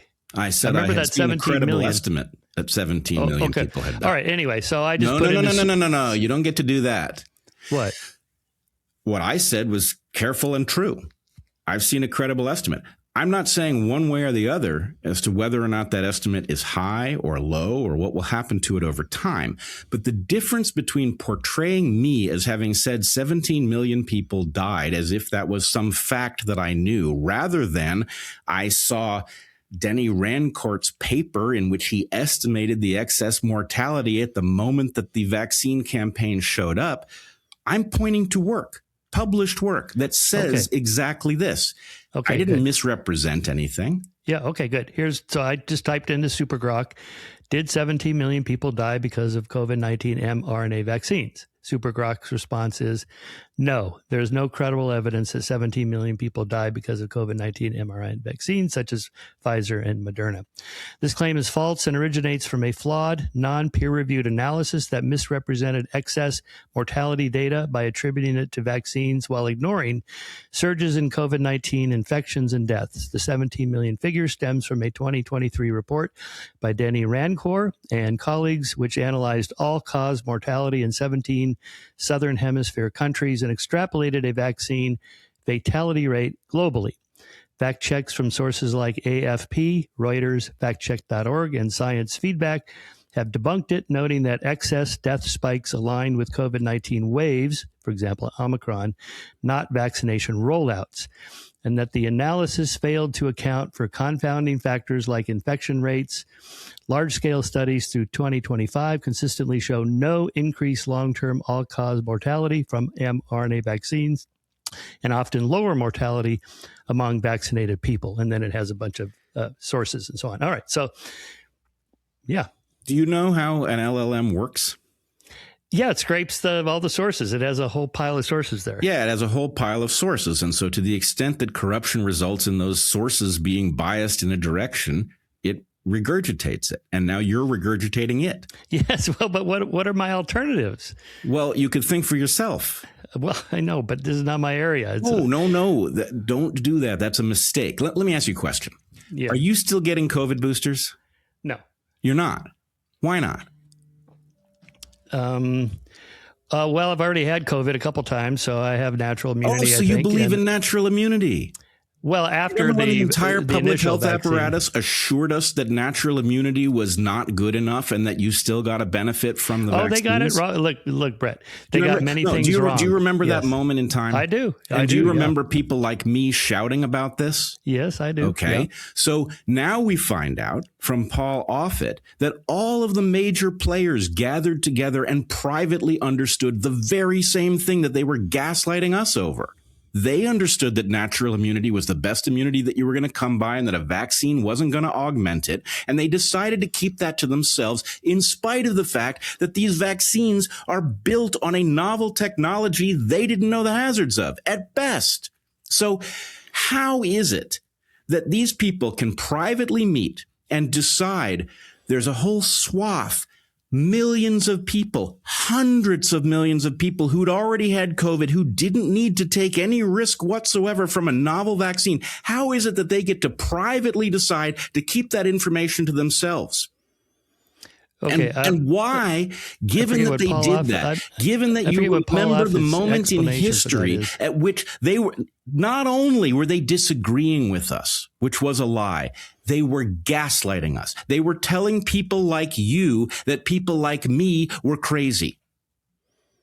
Well, I don't understand how you don't learn that lesson. Or maybe you did, and that's why you're not getting any more COVID boosters. No, I just think, again, it's more of a changing information landscape. We think this is what, we think masks work, masks don't work. Yeah, we should have masks. Oh my 6 God. feet distancing, Michael, close the schools, Michael, open the schools. why do you think the there's a lot of information landscape changed? Well, because the information was low to begin with, and then we got more information. No. I'm less conspiratorial that Paul Offit and his buddies all met. They and said, did, we know according to Paul Offit. I don't remember him saying that. He's talked about it twice on video. He's described the meeting where he and Fauci and Collins and Walensky got together and they talked about the fact that natural immunity was superior and they decided not to tell the public. That's from Paul Offit. You can go look at the video. I don't remember that, but they're going to lie to the public. They can't. I can't believe Paul Offit would say, "Yeah, we agreed we would lie to the public." That he represents himself as having been outvoted. Okay. Oh, okay. All right. So, but why? What is their motivation? Here's the important point. And look, I'm sorry to be hard on you, Michael. I really do like you. But my point is you've switched teams. You're now on team don't get your COVID booster. Okay. And I think that's wise. I think you were in error to ever get one. But why the information landscape changed is because I went on Rogan and Malone went on Rogan and McCullough went on Rogan and Pierre Corey went on Rogan. And we talked about these things in public, bypassing the system that was set up to shut us down. See, I don't think that's what it was, because that's very top-down, conspiratorial. We know what Bret says is true, but we're going to lie anyway. Because no, you don't know what I say is true. And frankly, one of the things that you should hear me saying is that Bret Weinstein does not believe that podcasts are a proper substitute for functioning institutions, but he also believes the institutions aren't functioning. And you can tell because instead of giving you noisy, good advice, Instead of giving you random advice, they give you upside down pyramids. They give you the inverse of the right advice. And that is an alarming fact. It tells you that there is a process in there that knows what to do and tells you the opposite. But Bret, why are you going with this guy, Denny Rancourt, and against all the other authorities that say that's wrong? I didn't. I said I'd seen a credible estimate. Okay, but the way it comes off, Bret, is like you're going with this one guy here and just saying, I don't know about the authorities. Later on, I asked Ed Dowd about that estimate because I'm interested in having a good estimate. And Ed Dowd, who has done a calculation based on entirely different data, says his estimate has 17 million at the top end. He thinks the number is lower, but 17 million is a credible estimate. It's within the realm of possibility. Further, the damage from these things is not stopping. If the number isn't 17 million, it's heading in that direction. Now, we were told these things were safe. Safe means they do not carry a risk. They are so obviously not safe. Not only do we have empirical evidence that people were harmed, lots of it, but we also have the perfectly obvious fact, which you and I have talked about before, that if you look at what the manufacturer says about how these vaccines work, it will inevitably result in whatever tissues do the heavy lifting, whatever tissues transcribe that gene into spike protein being destroyed by your T cells. Now, you tell me, I know you're not a biologist and I know that you don't want to be asked this question, but if they can't tell you that the shot stays in your arm, how can they tell you that if it's taken up in your heart will not be damaged when your own cells turn on it and destroy the cells that are doing the transcribing because they appear to be virally infected? Are you talking about myocarditis? Well, you want the real answer? Myocarditis is a limited hangout. Myocarditis means inflammation of heart tissue. Inflammation of heart tissue is downstream of a real pathology. And the pathology that is causing that myocarditis is the destruction of heart cells. It is the wounding of the heart by your immune system. Now, if I recall, Offit's explanation for that was COVID-19, its virus itself causes myocarditis. Yes, that is what they say. And I'm sure if you query an LLM, it will tell you that very same thing. On the other hand, the evidence that COVID causes myocarditis is extremely weak. This is a case where you have a categorization error, where lots of people who were vaccinated and then had myocarditis are filed as unvaccinated. It's a false signal. And Michael, the important thing is you have detected the truth enough that you have stopped getting these shots. Okay. Oh, I never got any. I only just got the initial vaccine. I didn't get boosters and stuff because I'm pretty healthy and so on. That's great. You should have gotten none, but back to the larger epistemological question: how do you change the system? Well, I'm sure you know Jay Bhattacharya. I spent a week with him at one of Peter Thiel's gigs, and this is just the nicest guy in the world. Yep, super smart, very wise about these things, and now he's in the system, reforming it from within. And, he's at Stanford, he's a published, figure and so on. So in other words, he's not doing an end run around the system saying, hey, listen to me. He's like, you guys got it wrong and here's why. And I'm going to publish this. I'm going to state it. I'm going to go to conferences. I'm going to speak about it. Now I'm in government, right? To reform it from within. To me, that's the system working. It is. On the other hand, how did this happen? How did this happen? Well, okay. And then another example. Hold on. I've had lots of... happened because we did an end run around the system. Well, I don't know. There's quite a few books out now about how disastrous it was to close the schools, to close the beaches, to close restaurants and so on. That they knew. Okay. So I forget the author's name now, damn. But that it's a journalist who tracked all this down. That let's see, what was it in March of 2020? They decided, okay, we're gonna. I think they decided we're gonna keep the schools open in the fall. And then Trump said in June, I want to open the schools. So they said, in that case, because they had Trump derangement syndrome, we're going to close the schools because Trump wants them open. This was he had the paperwork, the receipts for this, which looked pretty damning. And that it was not just, so from my perspective, that's just incompetence. That, it doesn't look like it was just incompetence. It looked like there was something more. So I'll give you that one. But that doesn't mean every single thing that, turned out to be wrong means everything that they say is wrong, right? I mean, so the system's working in that now we're finding out they lied about this or they were wrong about that, some of the stuff you said. But that's the system working from within. We have no. It's not journalists writing books and writing articles. It's not the system working from within. Something very unusual happened with Maha. People who were derided as crazy are now running the system because they rode the Trump wave into office. That happened because of the end run that you're claiming is not effective. Bobby Kennedy was treated as a loony anti-vaxxer. And he is in office because an awful lot of us figured out that story was wildly inaccurate. And his popularity, coupled with Trump's popularity, put them in the winner's circle. And now he has ascended to an office with an immense amount of power.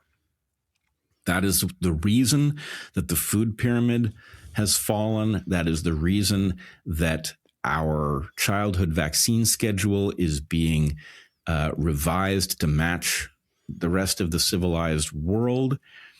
That is the reason that we are not recommending COVID boosters to pregnant women, to healthy children.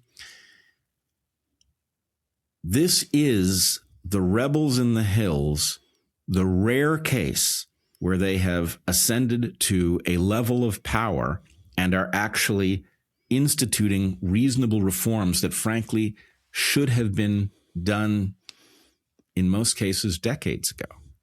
Okay, a couple of things on that. So, RFKJ has pushed this idea that vaccines cause autism, which has been around since that paper in 1996 in The Lancet that got retracted for fraud.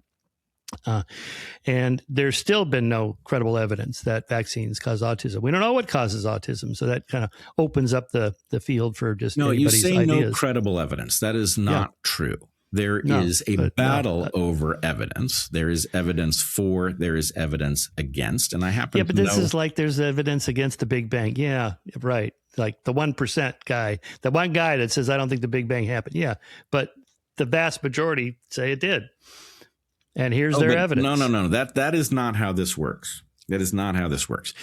When science functions, it doesn't matter that everybody says one thing and one person says the other. It doesn't matter, frankly, even if no person says the other. You have competing ideas and you have a body of evidence. And over time, if the system is actually functioning in a scientific way, you will end up with the model that more closely matches the evidence, that assumes less, and that predicts future experiments. Okay, so you think there's still some link between vaccines and autism? Well, I didn't say that. If you're then asking just tell me that what you're question, saying. Yeah. I believe it is highly likely that there is an association. Okay, I don't see it. Well, I mean, the whole thing got started on a fraudulent study. But let's say that I don't believe that is as clear as you think it is. But if the idea is Michael Shermer is against fraudulent studies, then I would ask you to look into the work that established the safety of aluminum adjuvants in vaccines. Well, weren't those taken out? I don't know what am I thinking of? Was it like 1999? No, mercury. You're talking about mercury. Yeah, which wasn't fully taken out, but was taken out of most vaccines and replaced with aluminum on the basis that aluminum was safe. Aluminum was tested on 4 rabbits. The data for one of the rabbits was lost, and 2 of the rabbits came up pathological. So obviously it's safe. This is not. I don't know any. Yeah, I don't know. About that story. The point is, you want to go after Wakefield for a fraudulent study. I'm telling you, you should look into the studies that establish the safety of these vaccines. All the work that you and I assume, I assumed, I think as I've mentioned to you before, in Heather and my book, which we published in 2020, we said that vaccines were one of the 3 great triumphs of modern medicine, the other 2 being antibiotics and surgery. We have been schooled in the COVID era, first about the mRNA vaccines, which we came to understand in detail. And from there, we're reluctantly dragged into looking at all of the vaccines that we gave our own children. And it's a horror show. The work that you, as a normal believer in science, imagine must have been done where these things were tested against an inert placebo wasn't done. And that's fraud. Mm-hmm. Another example. So RFKJ's latest explanation for autism is Tylenol, ibuprofen, in the 3rd trimester of pregnant women. Okay, is there a connection? Maybe. But as our doc, Skepdoc, wrote in Skeptic, not taking, why were women in the 3rd trimester taking Tylenol? Because they had massive fevers. Why did they have massive? Well, because they were having issues in their pregnancy. What happens to those women who didn't take Tylenol and just let the fever burn itself out? Well, we don't know. Right. So you have you don't have exactly a controlled experiment there.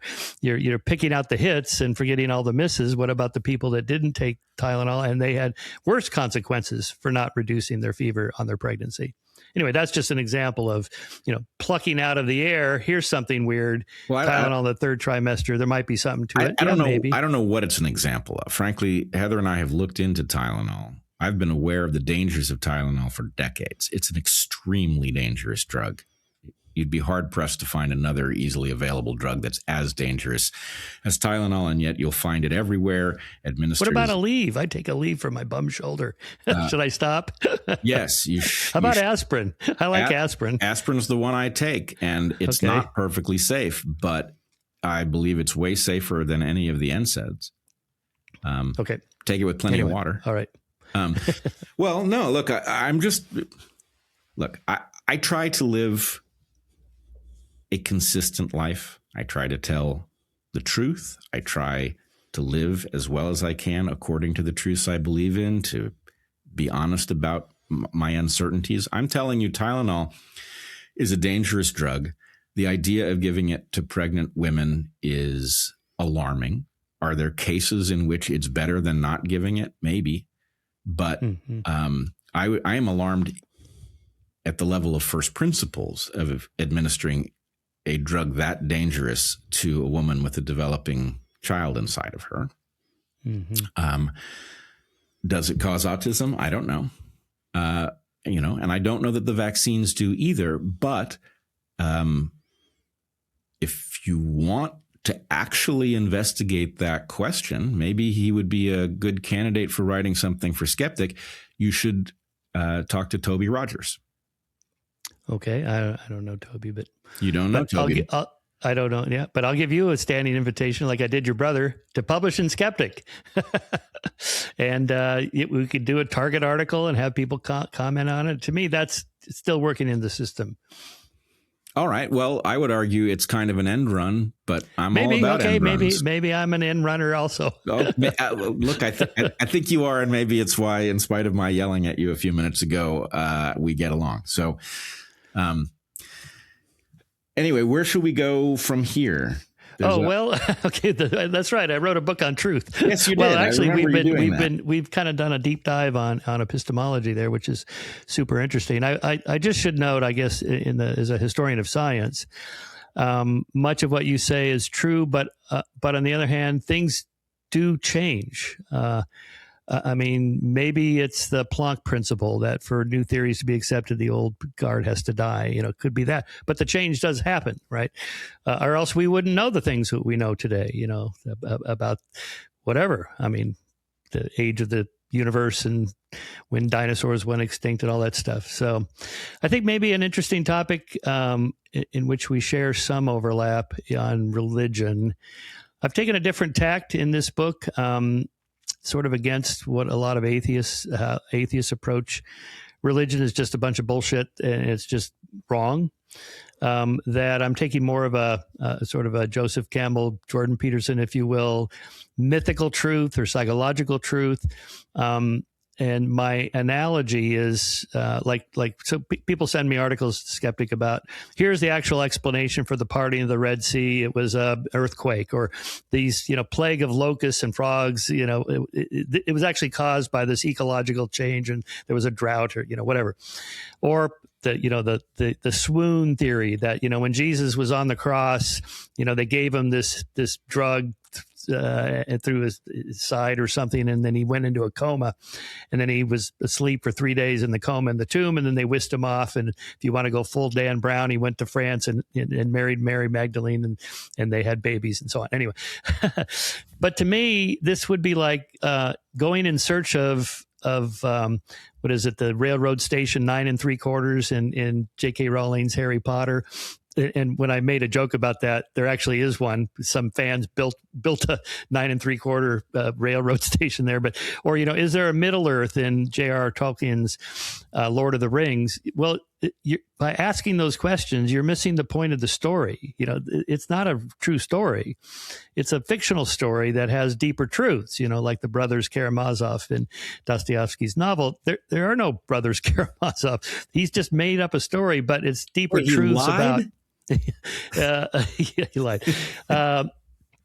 Deeper truths about this. What makes great literature great? It's touching things that are true about the human condition, jealousy and anger and love and power and deception and so on. And that's what So to me, biblical stories are narratives. They're literature that carry some other message for people. And I go so far as to say that includes the resurrection. It didn't literally happen.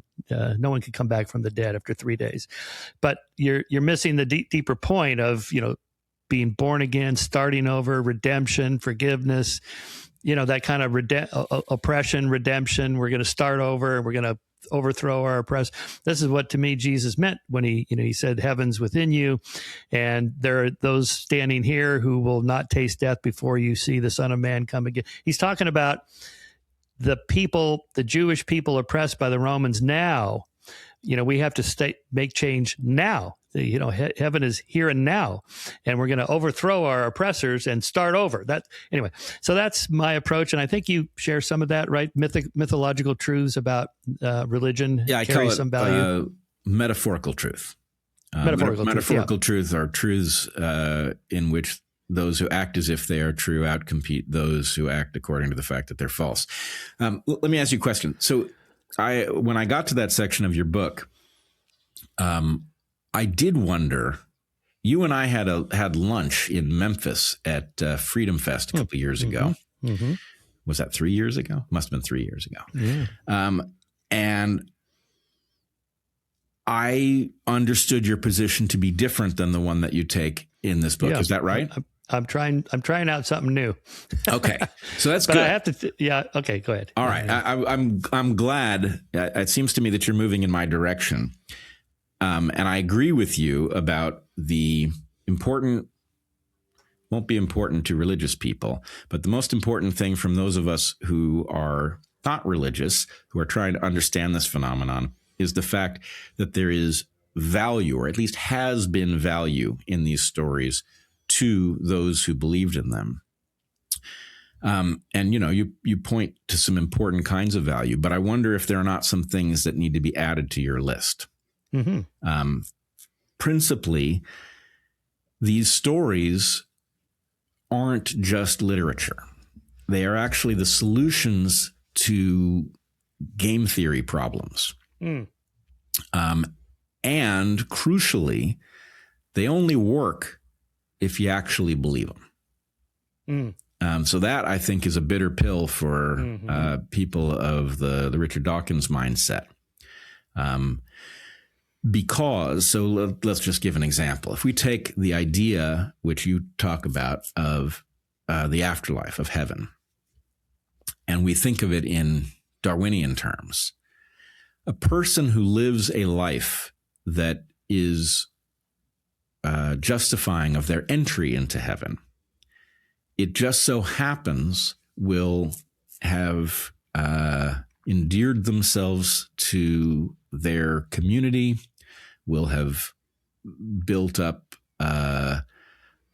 a positive reputation, the kinds of things that put your children and your grandchildren in a much better position to endure hard times and profit in good times. You will build a platform from which they can prosper. Mm-hmm.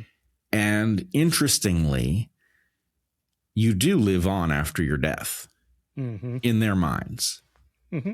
So, in a sense, the story, I would say, is literally false as far as we know, but not so far from an actual truth, which is you live on after death in a genetic sense, your progeny, and your and their memories and your impact on the world and so forth. Right. And so the point is, if you don't believe that heaven's a real place, and more importantly, maybe that hell is the alternative to it, then it may not modify your behavior substantially, and you may end up living closer to the naive atheist perspective, which is, well, I don't really care about what happens after I'm gone because I ain't going to be here, right? Mm-hmm. So a believer has an advantage, and one of the things I've given Dawkins and others a hard time about is by deriding these stories as mind viruses, which is very much not the perspective you put forward in your book. Mm-hmm, mm-hmm. You rob those who have been more correct than you, right? That these stories have a value and that actually belief in them is a good thing, of their proper position. You rob them of the recognition that, in fact, they were correct in a sense. So anyway, my basic point there, I didn't mean to divert us, is that the solution to the game theory problem is an important way. I don't believe that the brothers Karamazov will do that. It may tell you many things about the way people are, but it doesn't solve a difficult to solve problem like a collective action issue. Interesting. That may explain the response I've been getting so far from Christians when I float this idea. With great respect, I really respect the story. It carries deep truths and so on. But Jesus was not literally, raised from the dead. And their response is, what? No, not mythologically, metaphorically, psychologically true. No, it literally happened. And Paul himself said, if Christ has not risen, then there's no reason to be a Christian.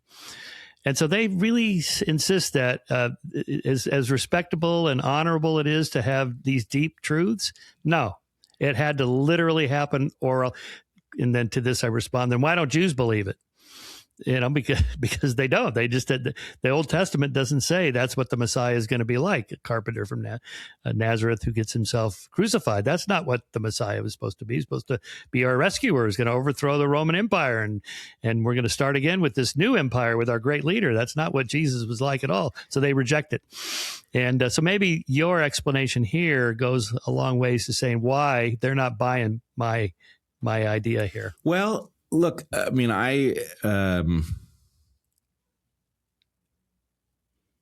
if you think carefully about the argument that I'm making, the game theory argument, it raises the question of why, yes, it makes it quite clear why you would resist in no uncertain terms this interpretation, but that in fact you would deeply believe that what you, Michael, are saying is wrong and that actually this literally did happen. And the question is, I'm not inclined to try to persuade anybody of anything. I don't misrepresent my own perspective. If people ask me, I say, look, I don't rule out the possibility of the supernatural, but I've seen no evidence of it, and I don't expect to. I think that's very clear, what I believe. But I also am not inclined to push people towards a modification of beliefs that have apparently been very effective at getting them into the present if I don't have a proper substitute. And I don't believe we have anything like a proper substitute. In fact, I'm watching civilization wreck itself because of the vacuum left by the metaphorical beliefs that we have so recently abandoned. The substitution hypothesis, yeah. As religion declines, we substitute Marxism or wokeism or trans or whatever. Yeah, maybe. Back to your previous point, though, let's look at some specific examples. I have a slew of these new books from formerly atheists or secular people that said, religion is not such a bad thing. In fact, it's a great thing. And, Charles Murray was just on. I don't know if you know Charles, but I've known him for a long time. Lifelong atheist, and now he's found God. Okay. And we know Ayaan Hirsi Ali's got her book coming out this year at some point about her conversion experience. I think you know Ayaan. And, her story, it's not that she laid out all the evidence and said, I've been weighing the evidence for and against the resurrection, and I think the evidence, it wasn't that at all. It's very personal. She had a lot of personal issues. She found Jesus as her savior, and it saved her life, literally saved her life. And it's like, okay, I'm not going to argue with her. I'm not going to say, well, but it's all bullshit, right? It's like, I don't want to do that to anybody. It's like, whatever helps you get through the night. I mean, life is hard. Okay. And maybe and I'll give her, it's metaphorically true or mythically true, whatever. Okay. If that works pragmatically to make your life better. All right, fine. My only objection would be trying to convert other people. And so far, the books I've had here, they're not trying to convert anybody. They're just saying it's not so bad to believe, like Charles Murray. He's not trying to convince anybody. He's just saying, this is what works for me. What was the other? Oh, Ross Douthat, believe. He's Catholic, but he doesn't insist you be Catholic. He said, just believe something. One of the big three or just something, right?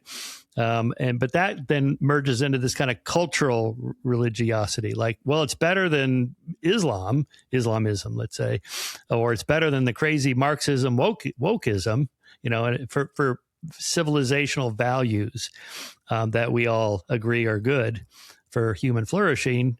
Those certain religions are better for that than others. Okay, I'll go along with that. Well, hold on. This is another place where I think you could add to your model. Different religions are just like species, adapted to different times and places in history. I think we need to be very concerned about what our religious traditions are adapted to, that it's not, one is not as good as another, and it isn't that one is less valid than another, but a religion adapted to a time of rampant lineage against lineage violence, for example, is a very poor match for the world we want to live in. If you want to live in Game of Thrones, you could embrace such a tradition.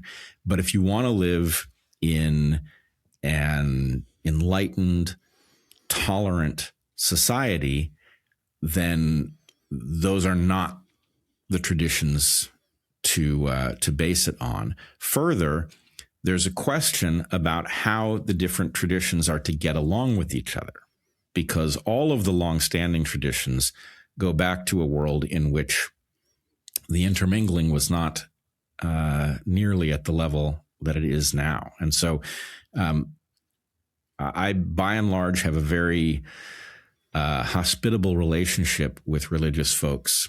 I think I'm doing something the hard way that is much easier done through religious belief. And I think that there's a reason, as an evolutionary biologist, that I have to do it the hard way, even if it's worse.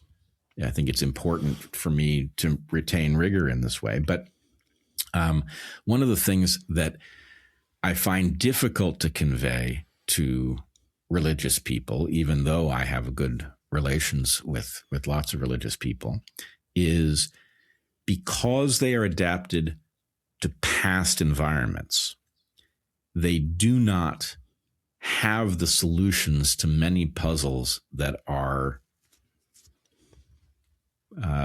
important in our time. In other words, let's look at kosher laws, right? We have kosher laws that warn us off of pork, presumably because of trichinosis or because of something about the ecology of the animal that renders pork not a good deal. We don't need to worry about that anymore. We do need to worry about glyphosate. It's not mentioned in any of these texts. Wait, what is that? Glyphosate? It's the core ingredient of Roundup. Oh, okay. All right. So Yum. our kosher laws are not up to date. We need new kosher laws. Our new kosher laws look a lot more like the, brand new food pyramid. Yeah. Okay. And you should buy your stuff organic because of the toxic compounds that are sprayed on the stuff that isn't organic. And so, but anyway, the point is, it is one thing to say that these texts contain a great deal of wisdom, and that because the code is not like computer code where there are comments that say this section accomplishes this goal. We don't know what section does which. We don't know how it works. And so it's Chesterton's fence all the way down. But all of that wisdom does not tell us that it is sufficient for modern problems that are not covered there, right? The enrichment of uranium isn't covered. The pesticides are not covered. What to think about AI isn't covered. None of these things are addressed. And that means that the work isn't done. Are you familiar with David Sloan Wilson's work on group selection and religion? Yeah, of course. Yeah. So I don't think, you're an evolutionary biologist. What is your thoughts on group selection as a general theory, and does it apply to religion? Okay. I'm going to do this as carefully as I can. Group selection is a logical dead end. Lineage selection is the rigorous version of this. Ultimately, David and I will have to have that out. But group selection allowed the group selectionists to reach a responsible theory of the evolution of culture that properly deals with religion.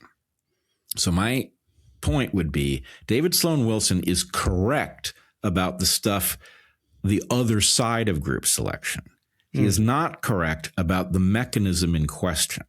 But the kin selectionists, which is my tribe, does not it's my tribe and it's Dawkins' tribe. They do not understand religion because they don't have anything to jump them into the realm of culture at the proper level to understand how these things function.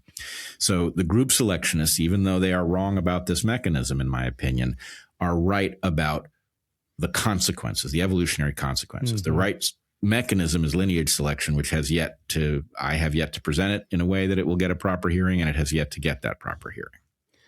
Okay, Bret, there's your next book. If you're not going to write about the scientific fraud, you can write about religion and group selection and linear suggestion. Maybe that's it. Is that your next book? Well, unfortunately, my attention is divided between two, but one of them contains that. Yes.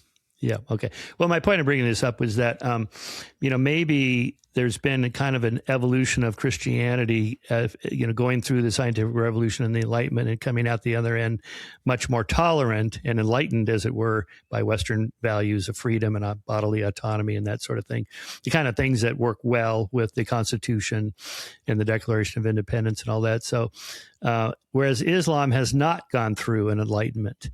And so that's why we're getting these conversations now of, even Dawkins said, I'm a cultural Christian, Yep. Even though I'm an atheist, right? So that, that kind of theme, maybe that is along these same lines of a pragmatic, game theoretic explanation for the evolution of religions in a certain direction Well, there's one thing that you have to add to that, I believe. Let's just say Christianity in its modern form is actually a pretty good basis for the West as we understand it, right? Far better than Islam as we find it, but also better than biblical Judaism. Mm-hmm. And what I think the distinction between Quran era Islam and biblical Judaism is the willingness to culturally update. So the way culture works, it is adaptive and evolutionary, and it is also quite capable of hybridizing. So what we have, modern Jews have embraced many pieces of Christian wisdom. The Christian update to the Old Testament has been largely embraced by modern Jews, but not acknowledged. So to give one example, modern Jews believe in monogamy. That's not an Old Testament concept.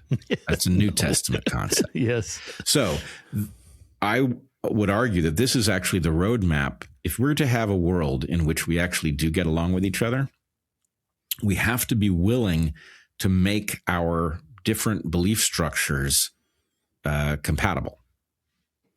And that is not going to be a simple process, but I believe the Western cosmopolitan world in which we don't stop competing with each other, but we stop fighting with each other. We compete by trying to outdo each other in terms of creating wealth, but we stop bludgeoning each other over different skin colors, ideologies, nose shapes, whatever it might be. That world is superior. It is safer. It is fairer. It is more rewarding to live in it. It does all of the things that are on the best side of what it is to be human. And because of that, we should be welcoming the world to embrace the parts of that worldview that make the whole place function. And that what we are in fact watching is a battle of civilizations in which we have people who wish to adhere to ancient texts that are based on lineage against lineage violence. And you have got other people who want to modernize and get along. And unfortunately, those of us who want to get along are going to have to win that battle because the weaponry is too ferocious and the number of us on this planet is too large and we're too interconnected to fight each other lineage against lineage. We will drive ourselves extinct if that's what we do. All right, let's see where we fall on this issue. People like myself and Steven Pinker and Dawkins Harris and so on, we kind of adhere to secular humanism, or as I prefer, Enlightenment humanism. It has a little more gravitas to it. And also the secular humanists have become too political. They're, pretty far left progressives, and I'm not, neither is Pinker and so on. So it's but we're after something like, what are we going to replace religion with? Well, okay, when I got into this business we started Skeptic in 92, and I was, sort of following Randy and Kurtz and those guys in the late 80s, where like Paul Kurtz had this, he was the founder of Center for Inquiry and Skeptical Inquirer and Free Inquiry magazine and so on. So his vision, he once gave me his, I have a dream, so, one day, in every city, we will have a secular church where people will go to, and there'll be no more religion. We'll just have this whole worldview. It's replaced. And so they have, weddings and funerals and coming of age, and it's all secular, right? We're going to replace it all. That hasn't really happened, at least as I envisioned it would happen back in the early 90s. The closest thing we have is Starbucks.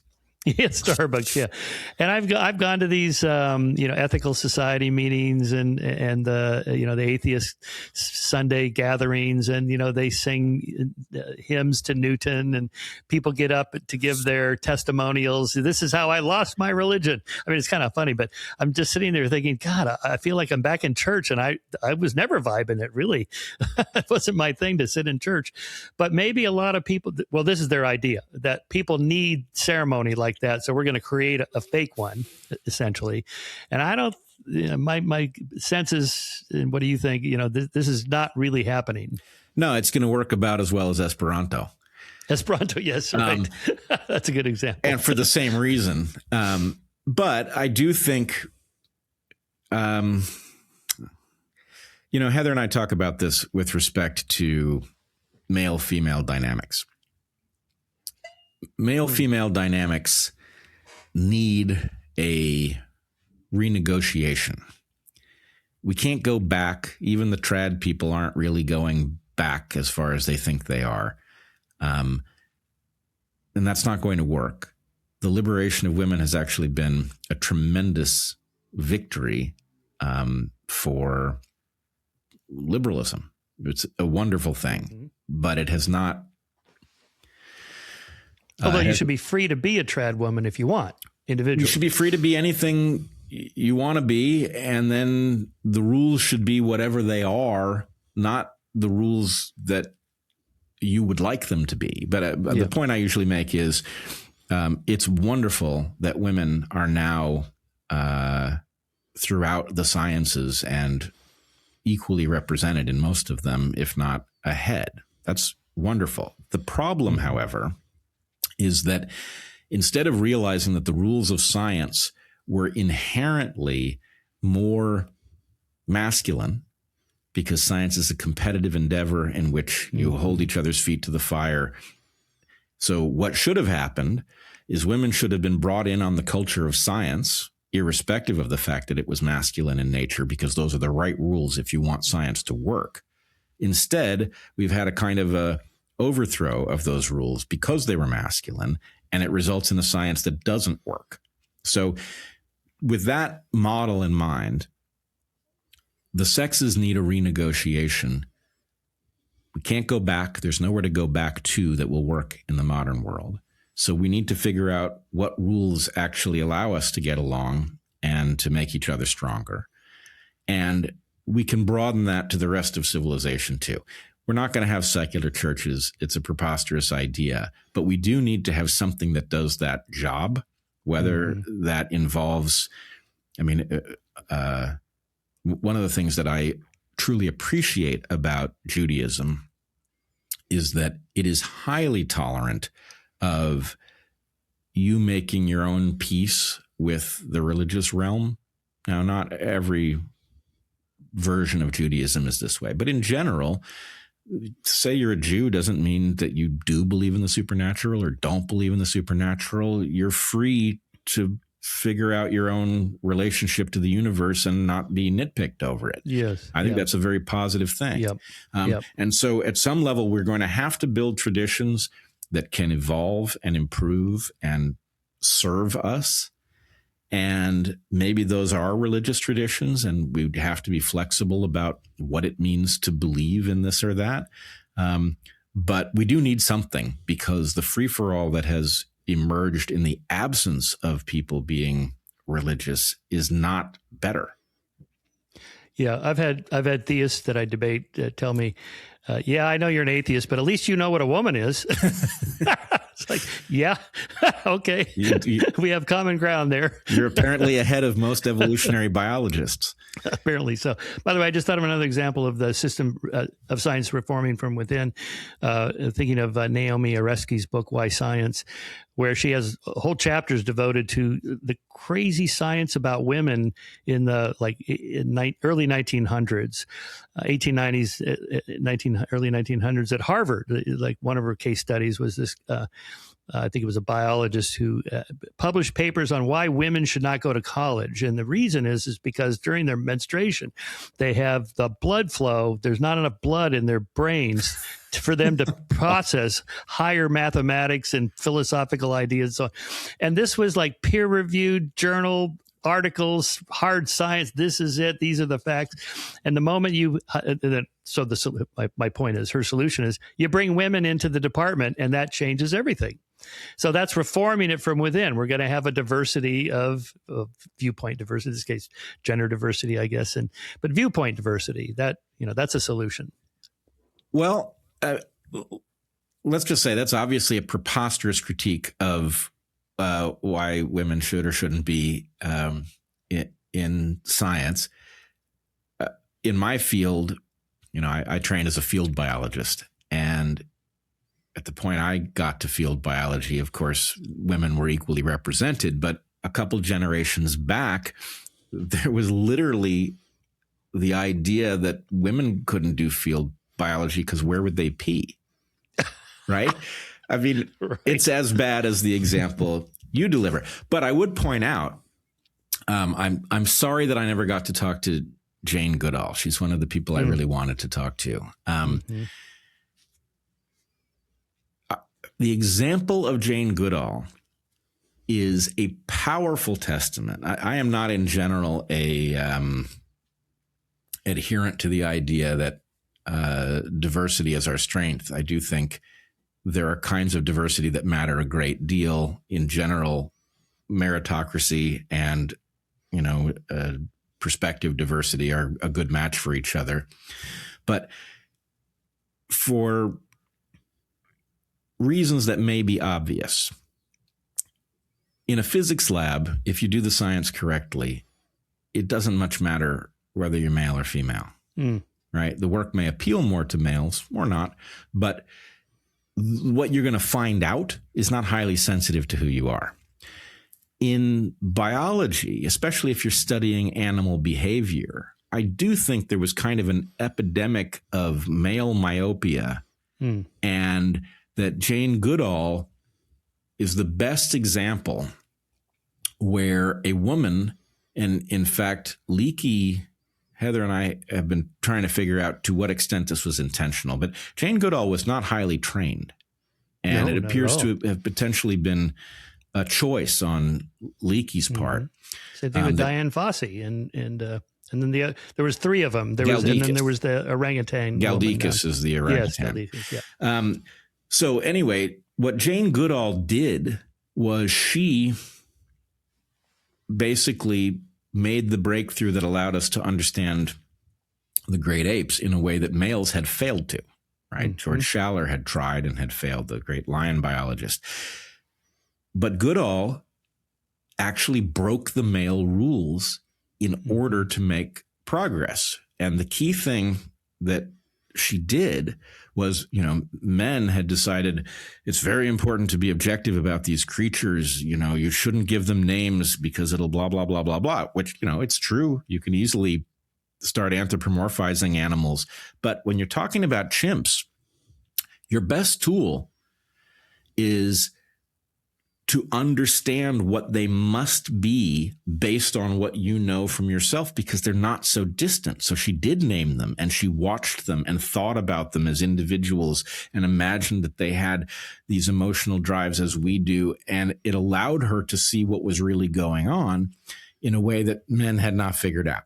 So anyway, it's a counterpoint. In general, my feeling is meritocracy overall.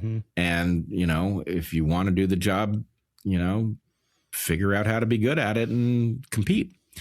By the way, I met Jane at a party a few years ago in Calabasas. There was maybe a dozen people there, and she drank whiskey. She had somebody gave her a gift of a super expensive whiskey, so we all drank whiskey. And she had the little stuffed animal, the little stuffed chimpanzee, and it was very cute.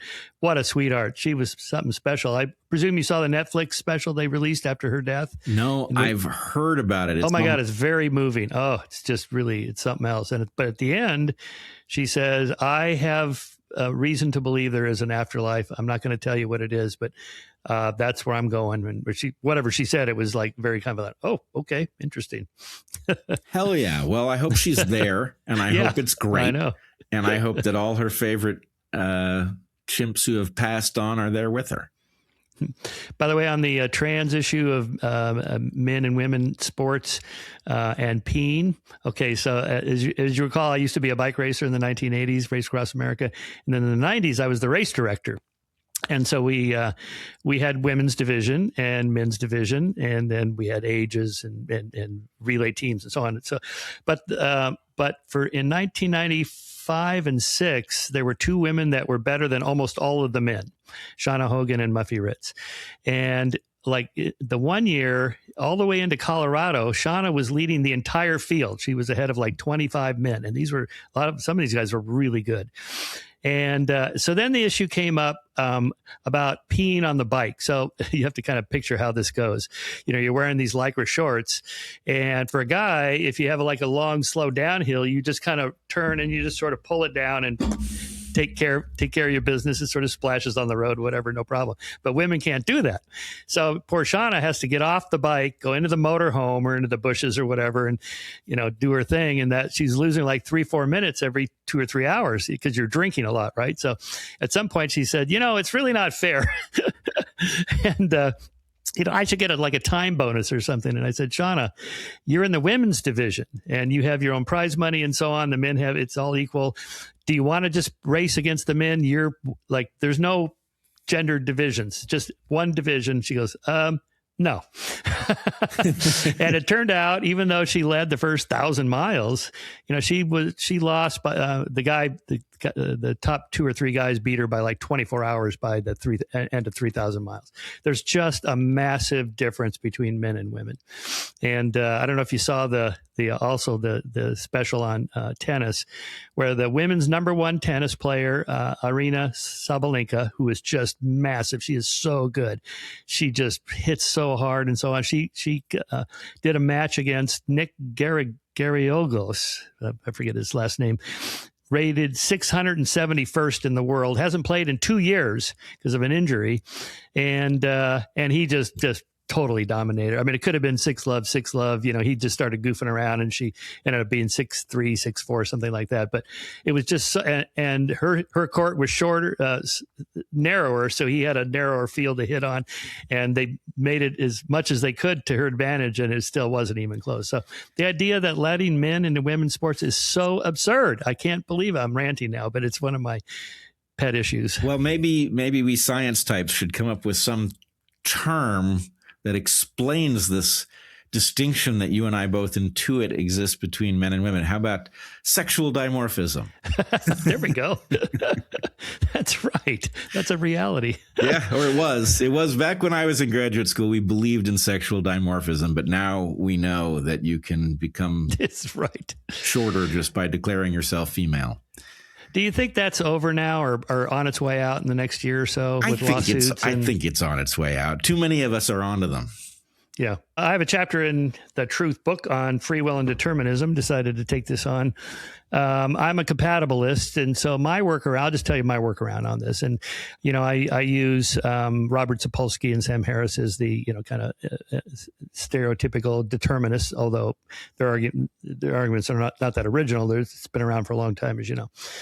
And that, they ask the question, could you have done otherwise?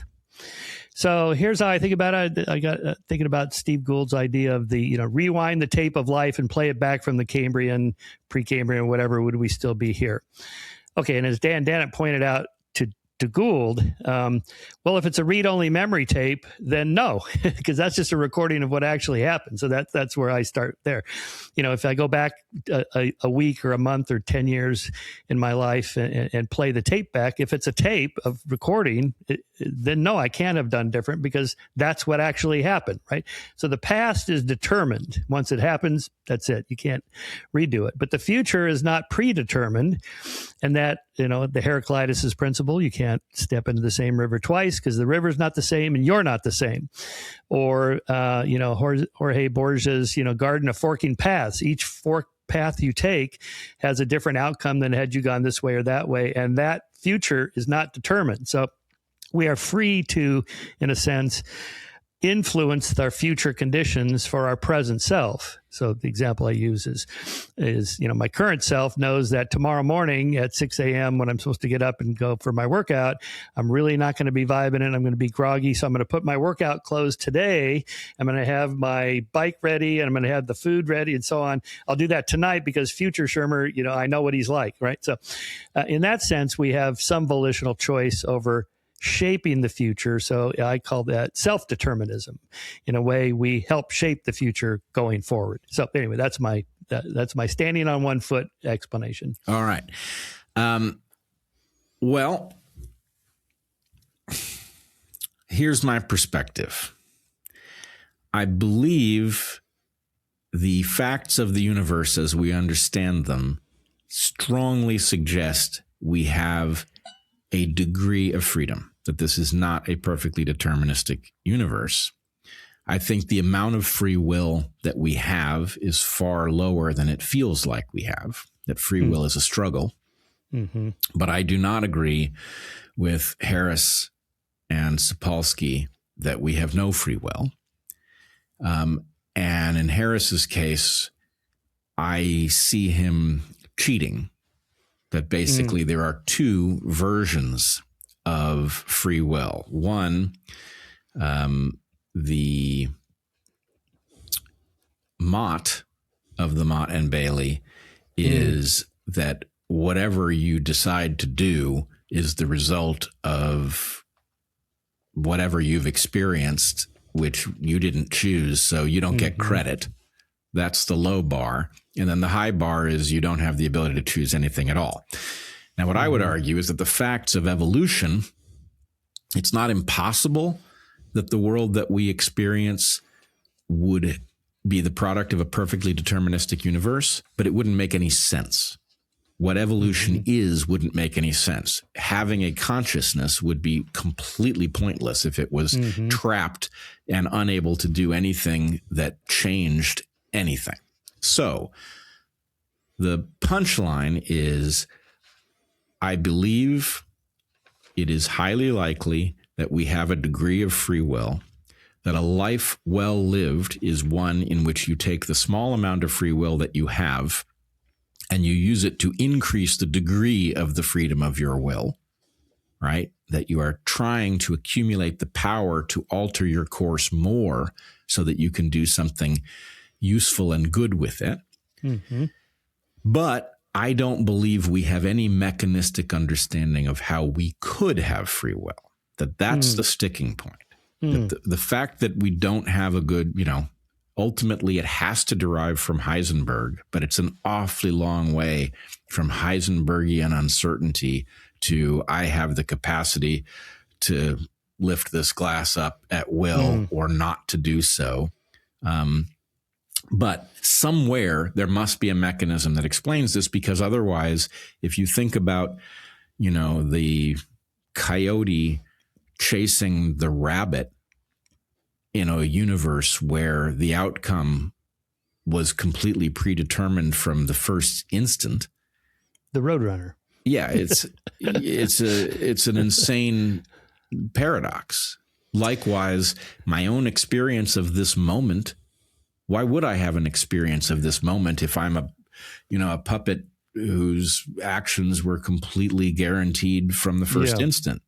Well, I like Dan Dennett's idea of degrees of freedom, right? So the Roadrunner and the coyote have fewer degrees of freedom than you and I have, and they have more degrees of freedom than the cockroach or whatever. So, how many options are there, going forward down the path of Garden of Forking Paths and so on?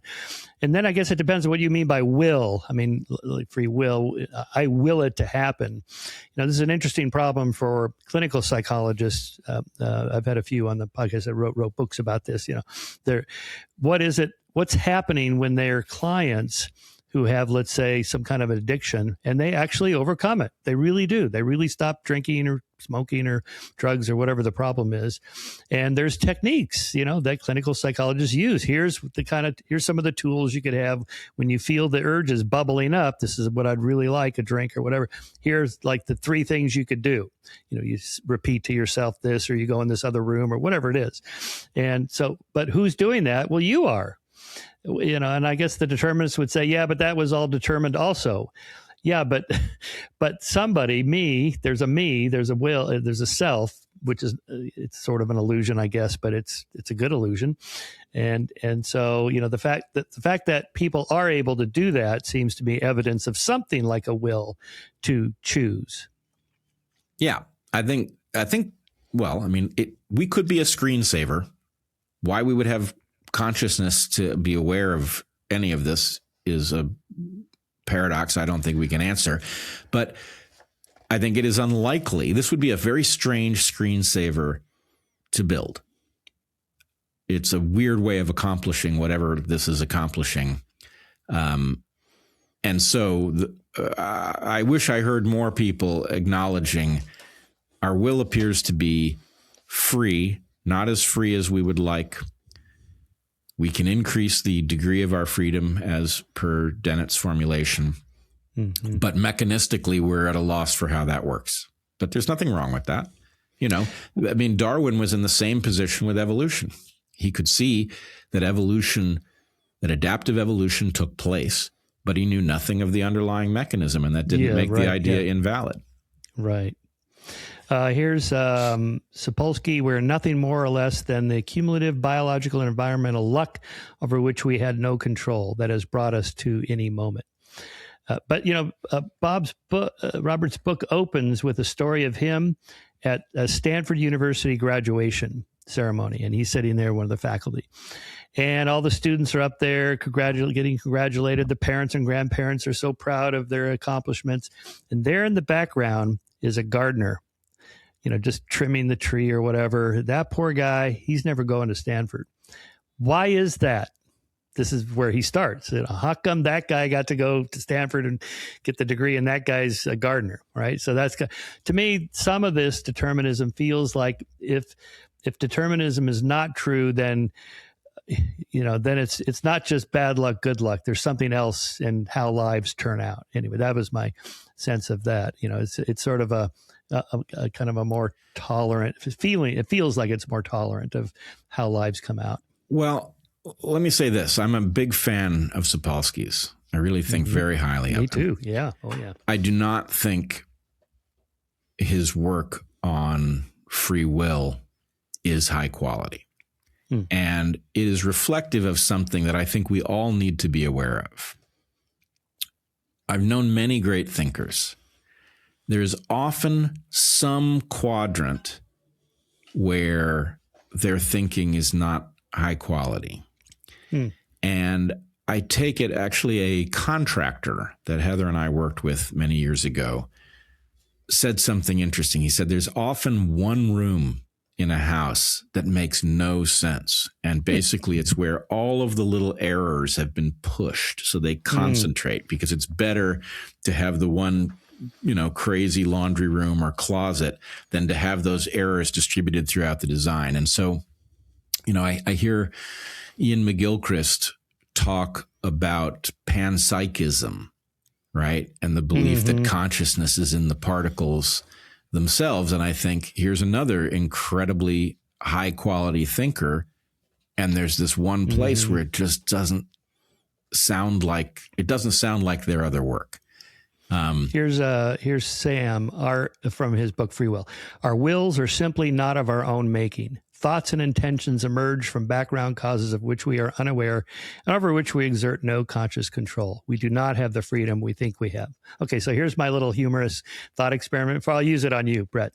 All right, so you and Heather have a devoted, high fidelity, loving marriage. Quite right. But let's just say hypothetically you strayed one time. You're out at a conference, Freedom Fest, or whatever, and Heather finds out. How is she going to respond if you say, "Well, darling, my will is simply not of my own making. My thoughts and intentions emerge from background causes of which I'm unaware, over which I have no conscious control." Could you even finish the sentence? No, I do not intend to find out what she would, what she would think. Just keep that as a thought experiment. But yeah. I mean, the point is, come on, really? I mean, are any determinists actually really determinists in their lives? They're not.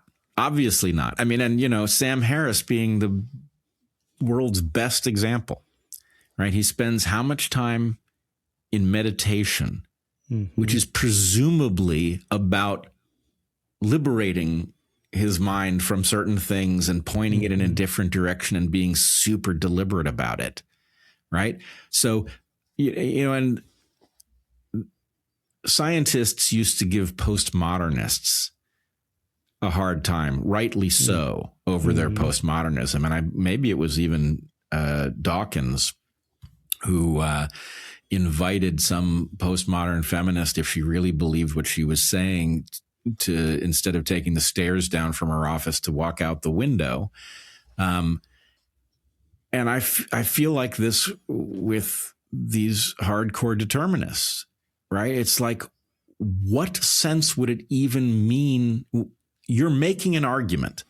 To make an argument is effectively to accept that there is an argument to be made. And the idea that you have it is so preposterous that your consciousness would be trapped under the false impression that it was shaping the world in some way only to witness the screensaver from the inside. Like what universe are you even imagining? Yeah, I think also there's some physics envy there. Free will is not to be found in the quarks or atoms, right? It's like the analogy I use is, where in your physics equations is inflation?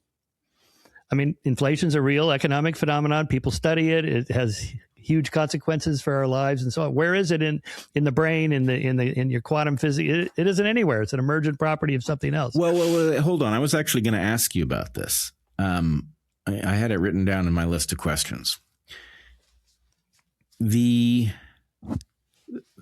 a dichotomy, I would imagine you're aware of it, between strong emergentists and weak emergentists. Strong emergentists believe that you cannot, even in principle, understand higher level phenomena from the levels below them. Weak emergentists believe that we cannot explain higher level phenomena from the lower levels, but that they are explainable by what's at the lower levels. I find myself in that category. Yeah, me too. Yeah. So if that is the case, then things like inflation are emergent properties that are not deducible from the particle interactions any more than a baseball game is described in, particles. But you could, if you had enough computing power and the will to do it, calculate the baseball game as a result of it, except for the Heisenbergian aspect, which we presume to be fundamentally incalculable. Here's how Kevin Mitchell, he's a geneticist and neuroscientist, his book is called Free Agents.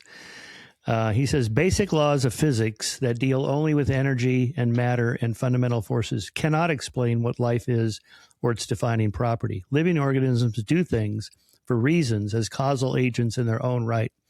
They're driven not by energy, but by information. And the meaning of that information is embodied in the structure of the system itself based on its history. In short, there are fundamentally distinct types of causation at play in living organisms by virtue of their organization. That extension through time generates a new kind of causation that is not seen in most physical processes, one based on a record of history in which information about past events continues to play a causal role in the present. So would that be strong emergentism? I think so. I believe that, different levels of causality, right? There's I think that's pretty strong emergentism. Yeah. Yes. Yeah. Anyway, yeah. So I don't know. So in my book, these are under the sort of third section of the book on known unknowables. The problem is is definitional. What do you mean by determined? What do you mean by will, free, and so on? And I have the same problem with consciousness. What's it like to be something else? What's it like to be you? Well, how the hell should I know? I'm not you. Right? What's it like to be a bat or whatever? I also struggle with that in a chapter. Basically, it's the wrong question. It's a different category of question. It's a conceptual problem, not a. If we would just work a little harder, we're going to solve it. Like Christoph Koch just lost his bet with David Chalmers last year. After 25 years, the hard problem of consciousness not been solved. I don't think it'll ever be solved if that's the way you're phrasing it. Yeah, I think it is phrased to be insoluble. Yeah. But did you confront what is it like to be a bat in your book? Oh, yeah. Because I also use what's it like to be a dolphin. I can sort of imagine it, if I had one of those big single flippers and I put on a wetsuit and I go out and I eat sushi. I don't know. Nice. But, at some point, this really gets down to Aristotle's law of identity. A is A. I cannot be a dolphin or a bat. And if I was, I would just be that. I would not be. This is a Cartesian dualism. We're picturing it like the little Michael Shermer homunculus transfers over into the brain of the bat and is in there going, oh, so this is what it's like. That's not possible, right? So that could never happen. I must say that essay, a colleague once inflicted that essay on me, knowing that I had studied bats and had quite many thoughts so about what it must be like. Yeah. And I really dislike the essay because effectively I think it is built to derail a kind of productive work. And I'm not claiming that you can know what it is like to be a bat, but you can know a great many things about what it's like to be a bat. Mm-hmm. And so anyway, who is anyone to tell anyone else, don't go down that road, you'll never get anywhere if it is as amenable to test as anything else. Mm-hmm. Further, and, Nagel in his essay sort of pays lip service to these things. But the fact is, a bat isn't all that distant evolutionarily from you.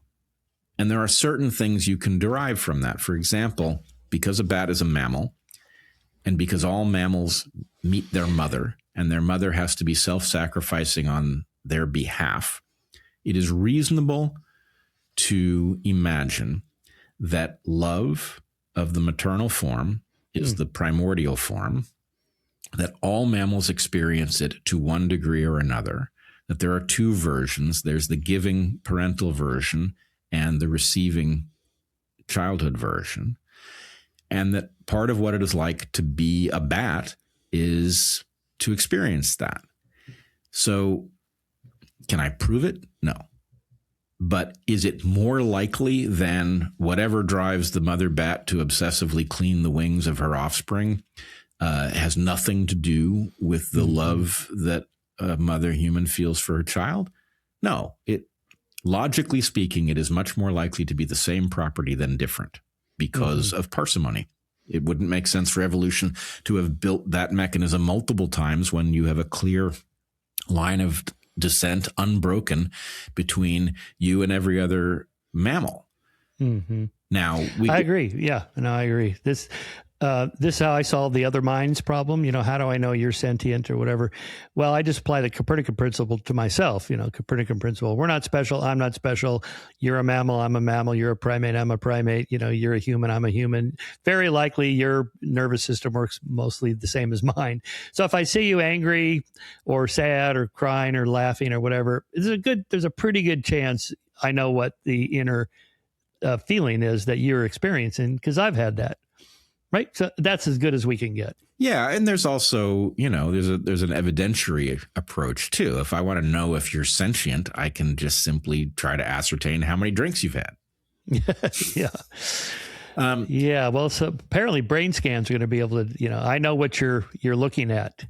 Right. Based on the neural firing. Right. And then that's an interesting. And then could I know what your memories are or what you're feeling? that's going to be even harder. Oh, he's feeling sad. Look, there was a little burst of dopamine or whatever it is. Well, yeah, I mean, let's take one that's a little more obvious, though. If you're up on stage and somebody asks you a question and suddenly you turn red in the face and you begin to sweat. We don't know exactly why, but what we can say, I think, with mechanistic near certainty, is that your brain is suddenly working really hard to solve a problem such that the ability to dissipate heat is insufficient.